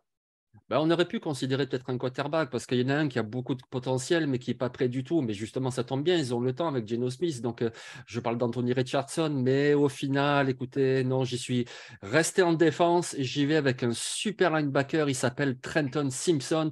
Et lui aussi joue à Clemson. Voilà, le 3e défenseur de Clemson qu'on choisit dans cette mock draft. Trenton Simpson, c'est simple, il sait tout faire, il peut jouer même safety s'il faut, tellement il est rapide, il peut déborder depuis l'extérieur, il peut blitzer depuis l'intérieur, il peut couvrir les tight ends, il sait absolument tout faire, il est hyper rapide. Donc avoir un tandem comme ça avec Jordan Brooks, ça peut être juste létal parce que, alors Cody Barton, c'est plutôt un bon linebacker, mais il sera en fin de contrat, il sera peut-être prolongé, mais c'est pas du tout le même niveau. Et si tu peux avoir cette ligne de 4 avec Nwosu, Maffei, Jordan Brooks et donc Trenton Simpson, plus Jalen Carter, Carter devant. Oh, la défense, parce que bon, la défense, NFC West, les gars, quand même, hein, on voit les 49ers, on voit la défense des Rams, même si c'est un peu moins ça cette année, mais tout de même, il y a du matos. Donc voilà, c'est vraiment une division, il faut avoir une grosse défense. Donc je retourne en défense avec Trenton Simpson de Clemson. Oui, on sent que le run-stop te préoccupe du côté de Seattle. J'ai cette pas impression. Que moi, mon ami. Ouais. Elliot, Nitinien, un de vous deux qui veut rebondir sur cette sélection de Trenton Simpson. Sans surprise, Johan sur le chat qui nous dit il est top. Oui, je crois qu'il suit avec assiduité les Clemson Tigers tout au long de la saison. Moi, personnellement, je l'adore, donc je trouve que c'est un super choix. Après, ça m'emmerde parce qu'il va chez un rival de division des 49ers, mais oui, non, c'est un super joueur. Tu l'as très bien décrit, Jean-Michel. Il est si bon que ça sur la couverture? Justement, c'est un des red flags qu'on a sur lui. Trenton Simpson, c'est vraiment la couverture. Mais sinon, c'est un super plaqueur. En tout cas, il répond aux caractéristiques du poste. Mais justement, vu que le point faible de Seattle, c'est la défense contre la course, oui, Trenton Simpson est clairement le candidat idéal pour le poste. Ouais. Du coup, je t'ai coupé, Elliot. Tu voulais rajouter quelque chose sur Simpson? Non, du tout. Non, c'est vrai que si tu commences à l'ajouter et qu'ils prennent aussi Jalen Carter, ça commence à faire du beau monde. Ah oui, en effet, dans la boîte, oui, ça va faire du grabuge, comme on dit. On va passer. Alors, je vais juste résumer du coup les choix qui ont été faits entre le 11e et le 20e spot. On a avec donc Michael Mayer, tight end, du côté des Green Bay Packers, Joey Porter Jr., le cornerback chez les Las Vegas Raiders, le receveur Jordan Addison chez les Houston Texans, les Pittsburgh Steelers ont sélectionné le tackle Broderick Jones, les Detroit Lions ont sélectionné Kelly Ringo, cornerback, le running back Bijan Robinson, n'en déplaise à certains, a été sélectionné par les Los Angeles Chargers. Brian Branch, defensive back, sélectionné par les Patriots. Cam Smith, cornerback, qui a atterri du côté des Washington Commanders. Les Tampa Bay Buccaneers sélectionnent Tyree Wilson, edge rusher. Et enfin, donc, Trenton Simpson, linebacker, qui a atterri du côté de Seattle. On rentre donc dans cette dernière ligne droite de cette première mock draft en live sur Twitch. On vous remercie de nous d'être avec nous. Vous êtes 92, donc merci beaucoup d'être là. J'essaye, comme d'habitude, de tenter de suivre le chat. Ce n'est pas toujours évident pour essayer de relayer vos différents messages. On va passer au 21e choix, le choix des Tennessee Titans. Et c'est moi qui m'y colle. Alors, vous l'avez compris, il n'y a que des choix glamour depuis le début. Voilà, je suis un grand romantique, moi. J'ai sur des quarterbacks, des running backs, des tight ends, etc. Et on va partir sur des receveurs, messieurs, puisque du côté de Tennessee, il paraît qu'on en a un petit peu besoin. Derrick Henry est un petit peu livré à lui-même. Alors, j'ai beaucoup hésité parce que je suis rarement un fan, on va dire. En tout cas, je suis assez sceptique sur le fait que les équipes vont s'orienter sur le même poste considéré 2 années de suite. On rappelle que l'année dernière, au premier tour, ils avaient donc sélectionné Treylon Burks avec le choix qu'ils avaient récupéré des Eagles pour le trade de DJ Brown. On a vu que ça coûtait un petit peu cher au general manager John Robinson au cours de cette semaine du côté de Tennessee. Et en effet, comme me dit Johan sur le chat, je suis parti sur Jackson Smith Njigba, receveur d'Ohio State, et ce pour de nombreuses raisons. Alors, on parlait de red flags tout à l'heure, forcément Smith Njigba, on a eu le meilleur et le pire, on dira, en 2 saisons. C'est-à-dire le meilleur avec une année dernière où il a été absolument incroyable, où il catchait tous les ballons, des matchs à 10, 15 réceptions, j'exagère un petit peu parfois, mais en tout cas, il était vraiment le principal dépositaire offensif, sans doute en profitant des espaces qui étaient offerts par Garrett Wilson et Chris Olave, mais en tout cas, il faisait clairement pas tâche, bien au contraire, dans cette escouade de receveurs d'Ohio State qu'on sait assez fourni. Le bémol, principalement, ça va être ses soucis de blessure. C'est un joueur qui a quasiment pas joué cette saison, vraiment des bribes de match, quelques snaps ici et là. En plus, il me semble qu'il ne jouera pas la demi-finale parce que justement, il va se consacrer à la draft dans quelques mois. Donc forcément, c'est un petit point d'interrogation. On a vu que ça faisait rarement peur à Tennessee. Ils ont quand même tenté Isaiah Wilson, l'ancien tackle de Georgia au premier tour, avec des red flags bien plus inquiétants que celui-là. Donc voilà, du côté d'Ohio State, c'est un joueur qui peut éventuellement intéresser parce qu'il a de la taille, ce qu'apprécie a priori Mike Vrabel du côté de ses receveurs. Il vient d'Ohio State dans le système donc, de Ryan Day que connaît bien également Mike Vrabel. Donc ça fait sens également à ce niveau-là. Et je trouve qu'il apportera une certaine complémentarité avec Treylon Burks, qui a un côté peut-être un petit peu gadget, on va dire, en exagérant un petit peu, alors que Smith Njigba serait peut-être plus sur de la verticalité et de la possession. Donc voilà, il y aurait ce profil, je trouve, un petit peu complémentaire. C'est ce qui m'amène tout simplement, même si le profil paraît risqué, à aller vers le receveur des Buckeyes. Jean-Michel, je te vois relativement d'accord. Oui, c'est vrai qu'on nous dit Caleb Farley aussi. Ils n'ont pas hésité à drafter Caleb Farley. Oui, le premier tour, généralement, c'est un peu comme Seattle. Tennessee, ils font allez-y, premier tour, c'est pour nous. On régale. Oui, puis il y a même un autre exemple qui est encore meilleur, moi je trouve, c'est Jeffrey Simmons. Ils l'ont drafté, il était blessé, le gars. Il n'a pas joué sa première année et ils ont bien fait. On voit Jeffrey Simmons, quel monstre c'est au poste de defensive tackle. Donc oui, ça ne fait pas peur. C'est vrai, comme tu disais, le gros red flag, c'est que cette année, il a eu 5 réceptions. Pas 5 touchdowns, 5 réceptions. Donc forcément, ça peut faire un petit peu peur. Mais alors, quel joueur, on l'a vu l'année dernière, c'est juste incroyable. C'était le receveur numéro 1 d'Ohio State, alors que je le rappelle, il y avait quand même Chris Olave et Garrett Wilson. Et on voit ce que les deux bonhommes font en NFL. Donc Jackson Smith-Njigba, c'est juste un phénomène, recrue 5 étoiles, il a tout de suite été performant. Donc s'il se remet bien physiquement, oui, c'est forcément un choix du premier tour. Donc comme tu le disais en plus, avec Treylon Burks, c'est très complémentaire. Et c'est ce qui leur manque à Tennessee. Finalement, c'est vraiment une deuxième option dans le jeu aérien pour ne pas faire que du sol et aussi ouvrir un petit peu dans les airs. Donc, très belle sélection. Très bien. Je vais garder la main, du coup, pour le 22e choix, celui des New York Jets. Alors, ça va peut-être en surprendre certains. J'ai hésité à partir sur l'attaque ou la défense. J'ai beaucoup hésité à partir du côté des DB parce qu'encore une fois, il y a de la densité malgré tout en fin de premier tour, notamment sur le poste de safety où je trouve qu'il peut y avoir éventuellement de quoi améliorer ce groupe-là. Je pense qu'il y a quand même peut-être un peu plus de profondeur que le poste que j'ai privilégié. Pour moi, il faut quand même très sérieusement consolider cette ligne offensive. C'est presque miraculeux, je trouve, qu'offensivement, les Jets aient réussi. Alors, il y a des semaines où c'était moins bien que d'autres, en effet, mais qu'ils aient réussi malgré tout à performer sur certains week-ends en attaque. C'est presque assez prodigieux quand on voit les difficultés qu'ils ont eues sur la O-line. Un George Fant qui a été absent pendant une bonne partie de la saison, qui est à peine revenu, je crois, sur le poste de tackle. Mais Kai Becton, ça commence quand même à ressembler à un échec, notamment ses soucis de santé.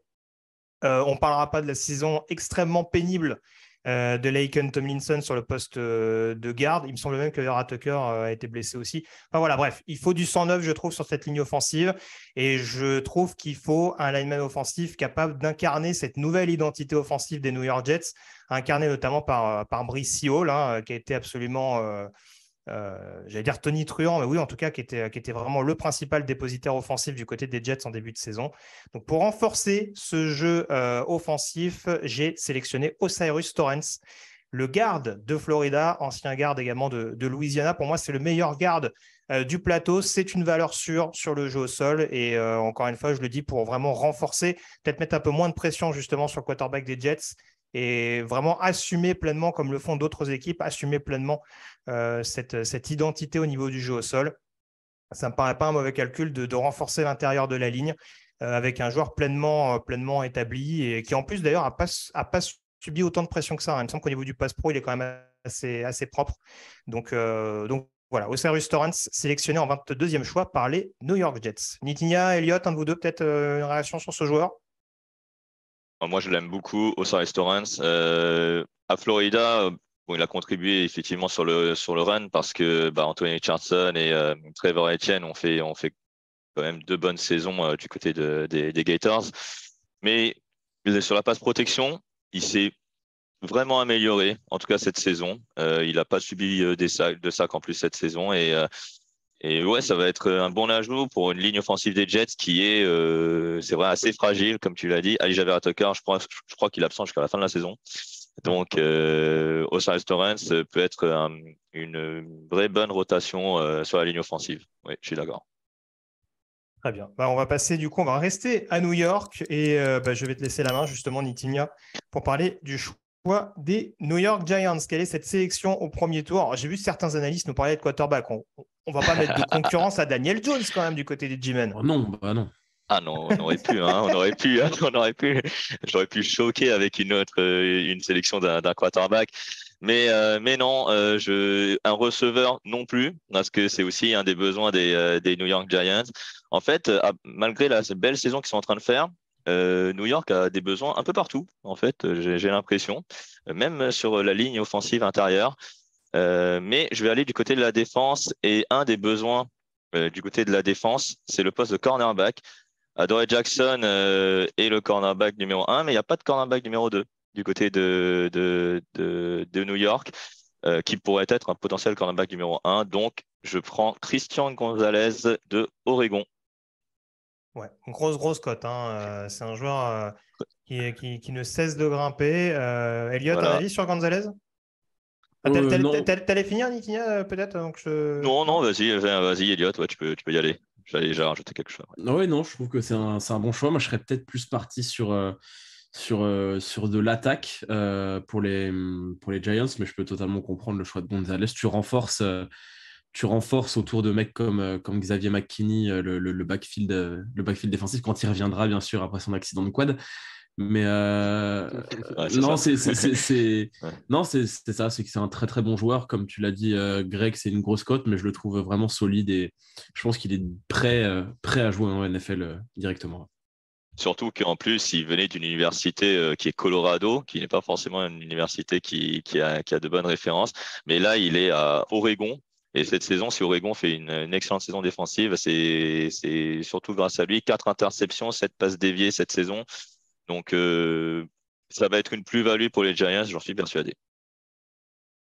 Très bien. Bah, écoute, on va passer au 24e choix. Du coup, c'est Elliot qui s'en charge.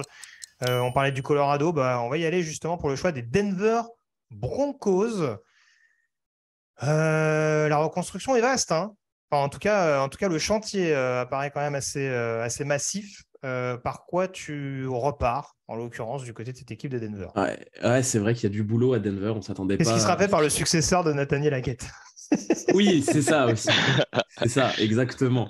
Exactement. Est-ce qu'il va partir sur un quarterback? Non, je ne pense pas. Mais, non, j'ai pas osé là quand même. Non. Il coûte un petit peu trop cher celui qu'ils ont en place pour l'instant. Un peu, ouais. Non, moi je suis parti en défense évidemment. Coup sur coup, année après année, ils ont perdu et Von Miller et Bradley Chubb. Même si Nick Bonito fait des plutôt bonnes choses, je pense qu'il faut quand même renforcer ce pass rush. Et du coup, moi je suis parti sur Isaiah Foskey, le edge de Notre-Dame, parce qu'il est très très bon en fait.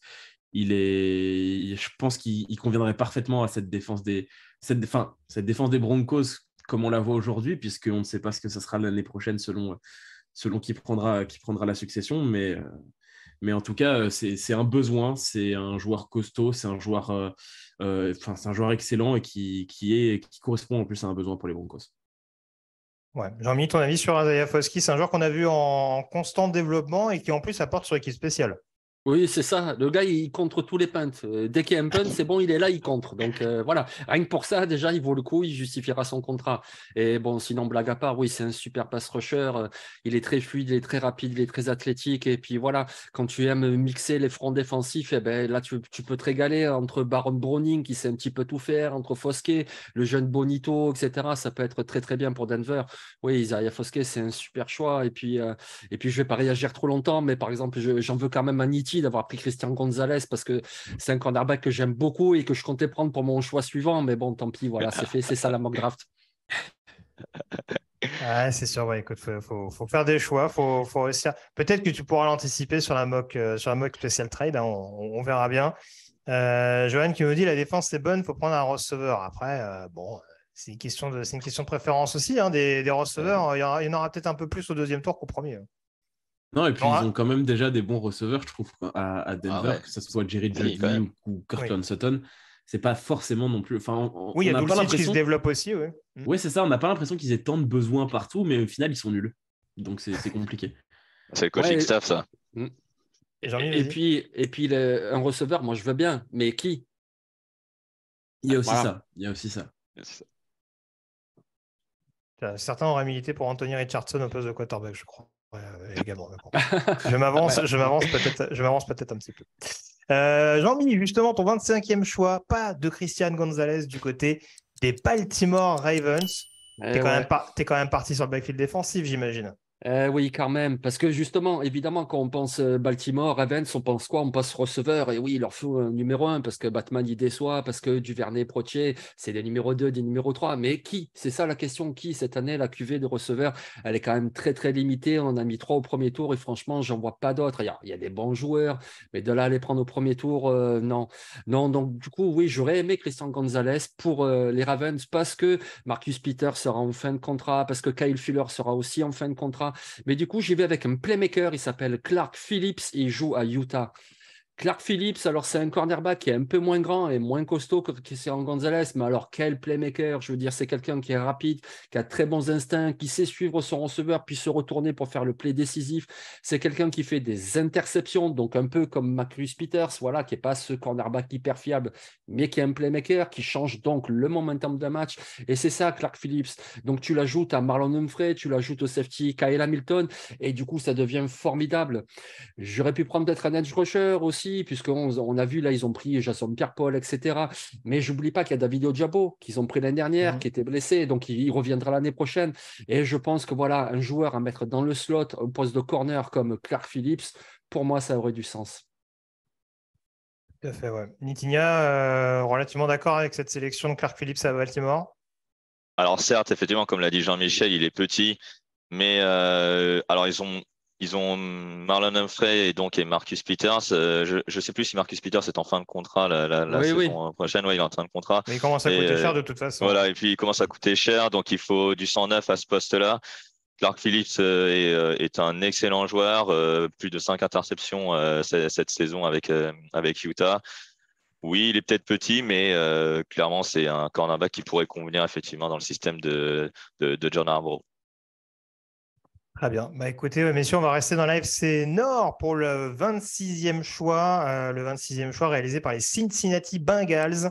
Et c'est Elliott qui s'y colle, vous l'avez vu, hein, sans doute taper son choix, envoyer son choix directement du côté de Kansas City, hein, parce que la draft est prévue dans le Missouri, il me semble, en avril prochain.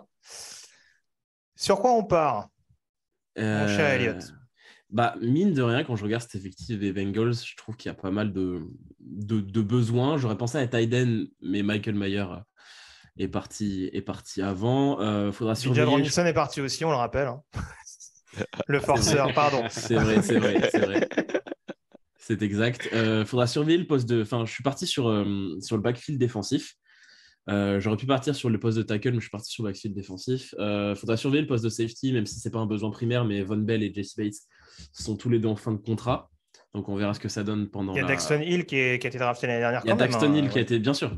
Et c'est pour ça que moi je suis plus parti sur un cornerback, notamment parce que Eli Apple c'est Eli Apple. Ah, ça y est, on va encore taper sur Eli Apple, ça suffit. Hein.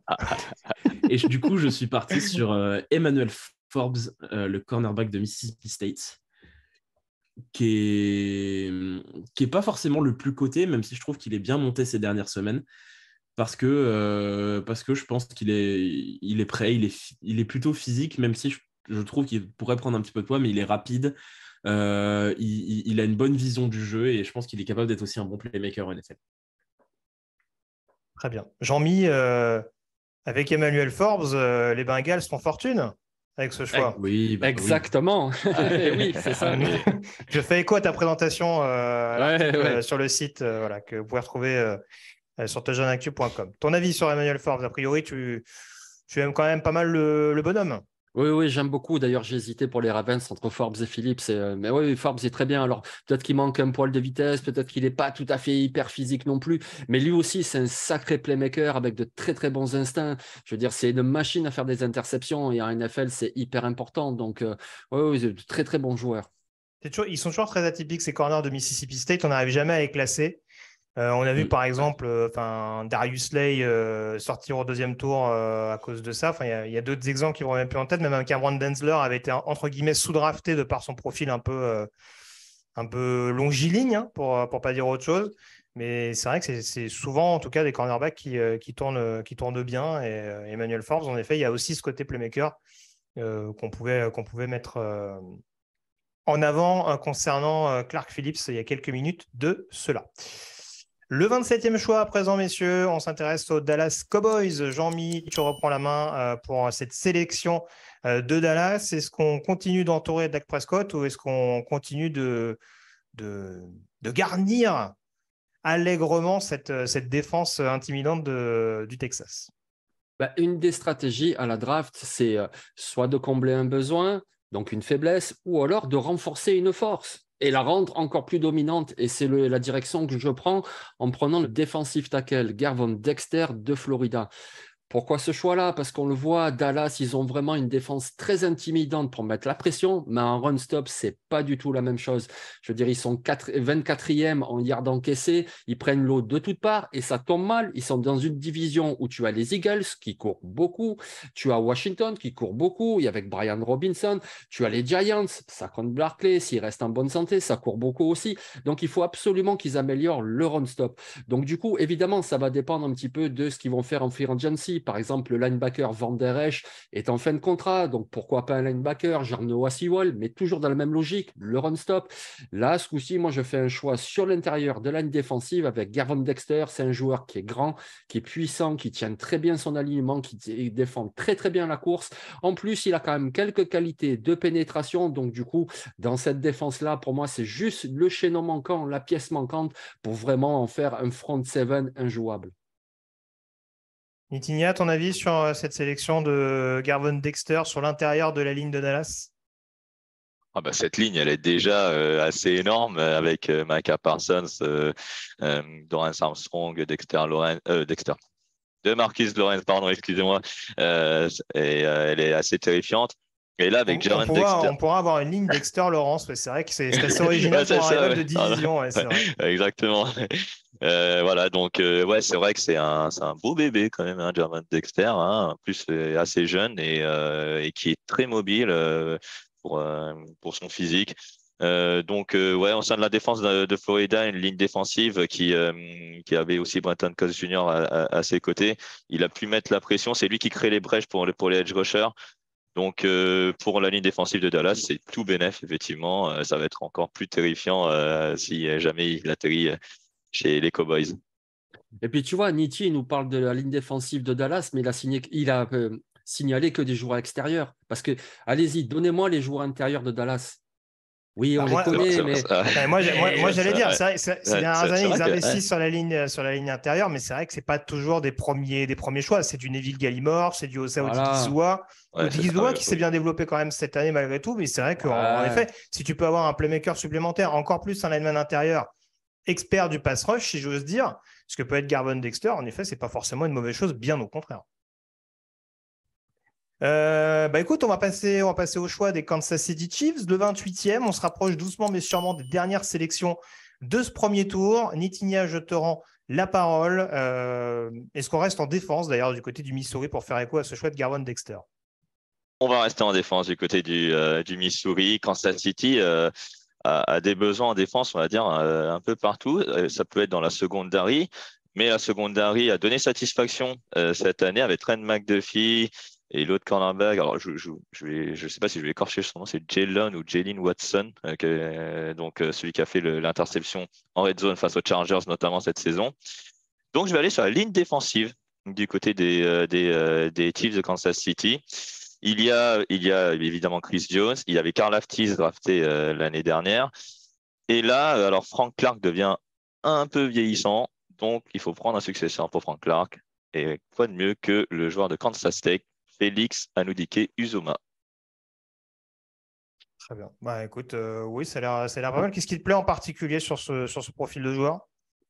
Alors, sur ce joueur, on va dire qu'il faut qu'il s'améliore en termes de puissance, mais il va très vite, il est assez vif, notamment sur le premier pas où il peut on va dire, dégager un lineman assez facilement.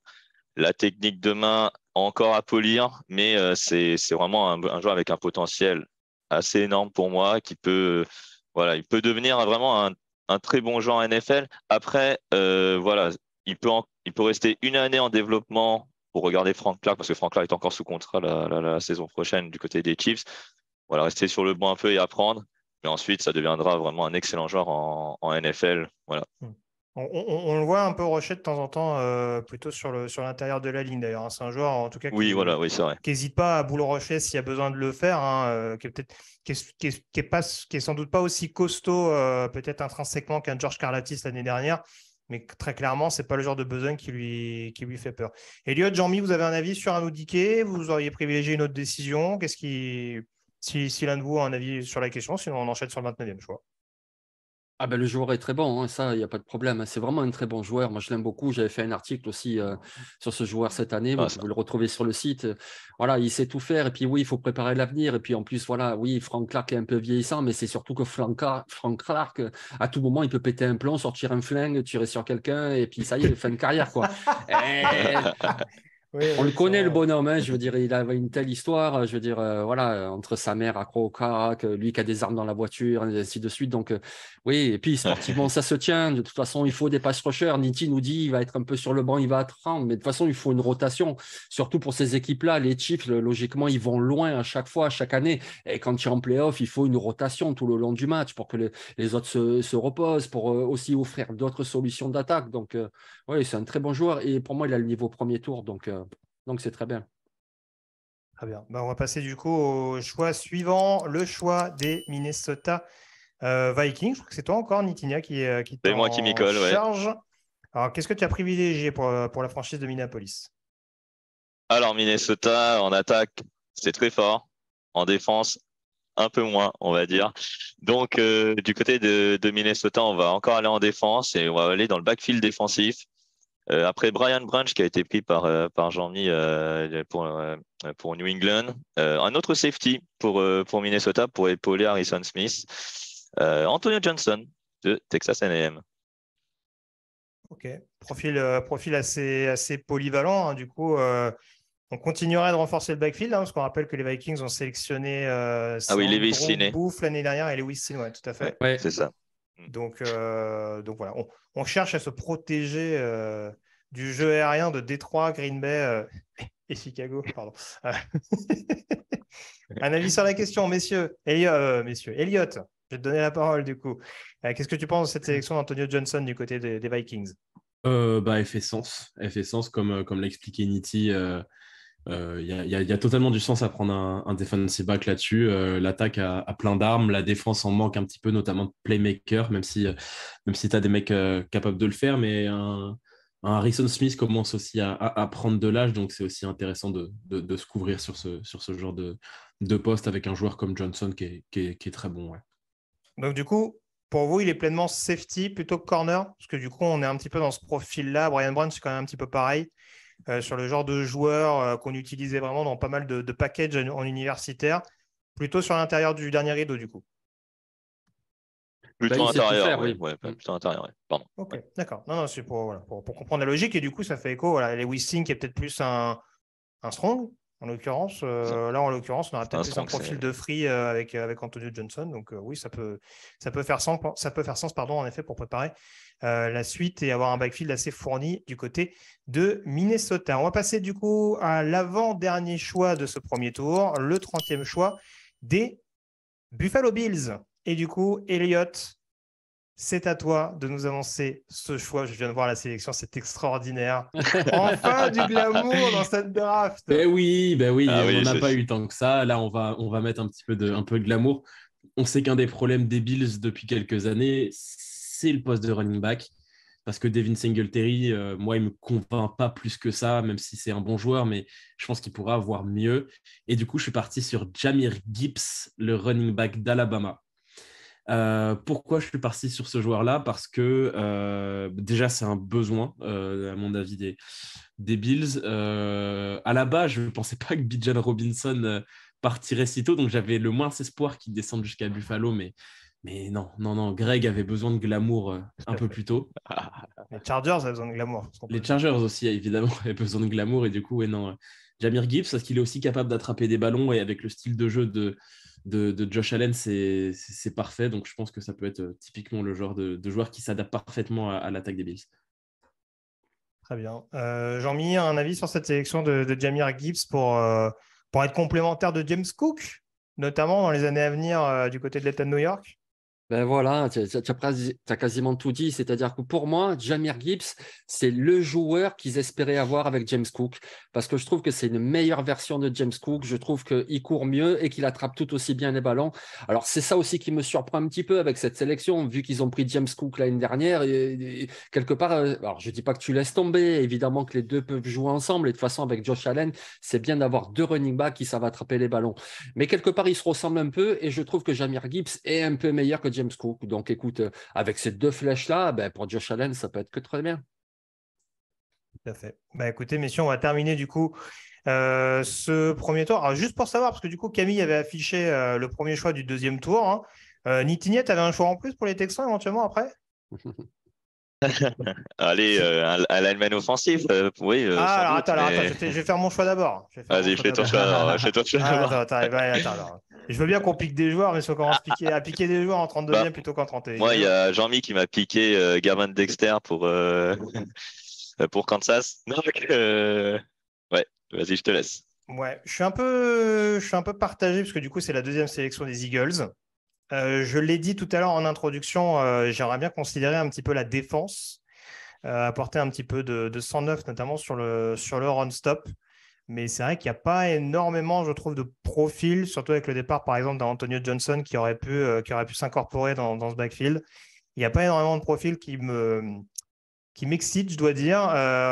On aurait pu prendre le Jalen Rigor 2.0, à savoir Jalen Hayat en fin de premier tour. Ça aurait fait plaisir à Victor.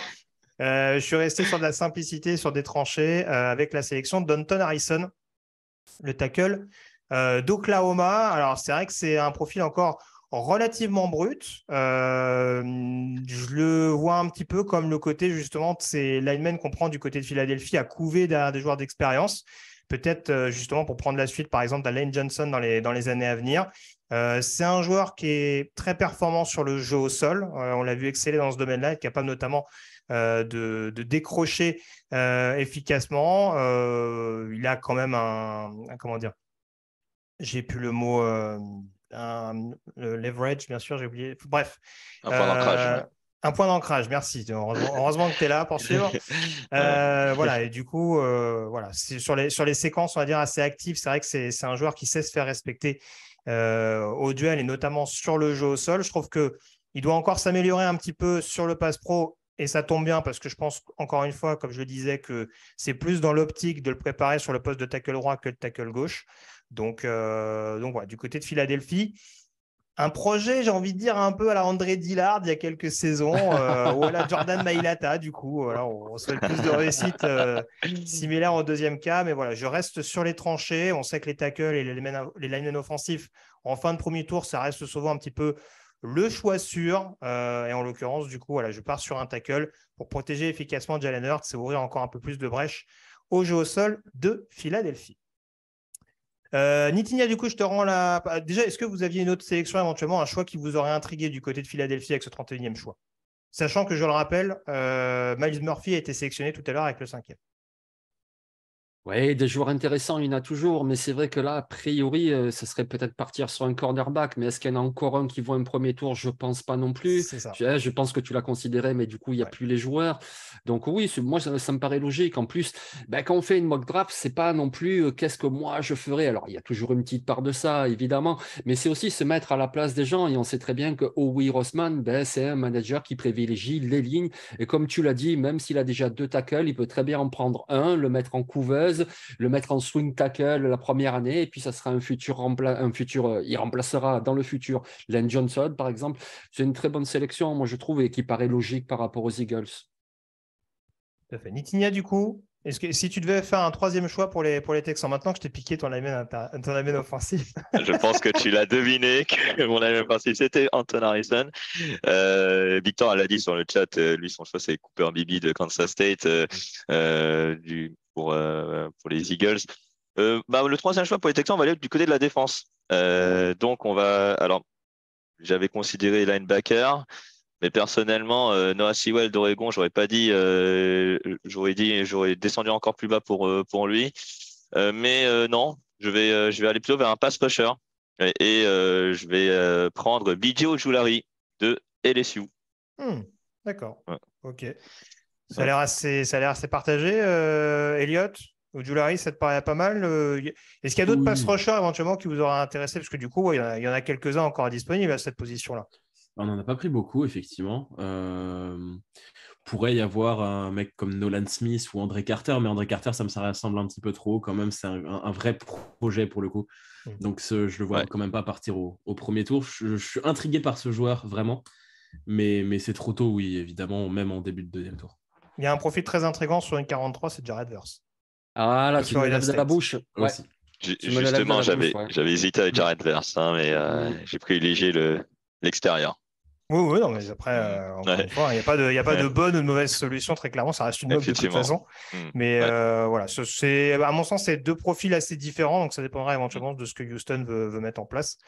Encore une fois, on ne connaît pas on ne connaît pas le futur coaching staff. Dernière nouvelle, Louis Smith n'a pas été viré officiellement, mais peut-être qu'il va y avoir des changements, un schéma défensif qui va changer. Il va y avoir plein d'interrogations en l'occurrence. Donc voilà. Mais voilà, du coup, ce serait peut-être une logique de partir de toute façon en défense, de continuer de renforcer les tranchées du côté de Houston, après les deux premiers choix qui ont été faits dans ce premier tour, à savoir Bryce Young et Jordan Addison. Juste pour terminer, je ne vais pas faire le récap des 32 choix.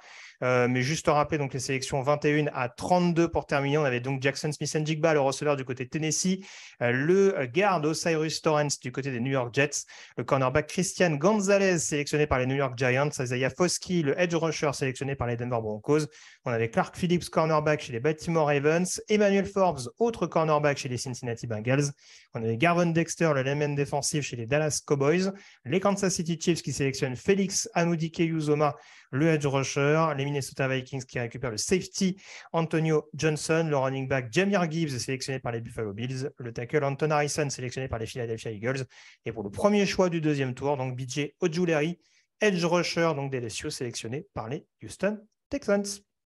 On a été assez complet, en tout cas, messieurs, je pense, en tout cas, à l'issue de ces presque 2 heures de direct. C'était de nouveau un plaisir de réanimer cette soirée en votre compagnie. En tout cas, on remercie encore tous ceux qui étaient présents, notamment sur le chat. Vous êtes encore 77, donc voilà. Merci encore, en tout cas, Jean-Mi, Nitinia et Elliot. Et on se retrouve dans quelques semaines. Restez bien à l'écoute, notamment de tout ce qui peut se faire sur Twitch. Ça va s'accélérer, bien entendu, à l'issue de la fin de la saison concernant le processus draft. On rappelle que voilà, les joueurs ont encore jusqu'à fin janvier pour s'inscrire. Donc, c'est sûr que là encore, on a des joueurs qui s'annoncent, d'autres dont on n'est pas encore totalement le 20 janvier, sûr. Ouais. Voilà, c'est ça, tout à fait, le 20 janvier. Et puis, on rappelle qu'il y a des campagnes de bowler. Tous les prospects ne les jouent pas. Mais éventuellement, si vous voulez scruter certains, voilà, c'est le moment ou jamais, du 16 décembre au 9 janvier, si je ne me trompe pas, au niveau de cette fin de saison universitaire. Et puis, pareil, vous avez les articles, les podcasts, notamment animés par Jean-Mi. Merci beaucoup, Camille, en tout cas, d'avoir été à la technique de nouveau pour me retirer cette pression horrible des épaules. Et voilà, on espère que les choix de Seattle t'auront convaincu un minimum. Même si du coup il n'y a pas des choix what the fuck, c'est un peu normalement c'est le leitmotiv du côté de Seattle, mais c'est vrai qu'avec le troisième choix notamment c'était peut-être un petit peu compliqué. J'ai hésité à prendre un running back, tu vois, pour Seattle, mais bon. Parce qu'ils prennent toujours un running back et puis ils prennent toujours un 3-4 defensive end. Ils l'ont pris au second tour l'année dernière, Kenneth Walker. Kenneth Walker vient de se blesser, ça me paraît être la suite logique. Oui. Voilà. Vous l'aurez entendu ici en premier. Bon, merci encore, messieurs. Très bonne soirée à tous, en tout cas. Et on se retrouve très vite donc sur les antennes de TDA, sur le site jeunactu.com. Voilà. Très bonne soirée à tous et à très vite. Ciao. Bonne soirée, ciao.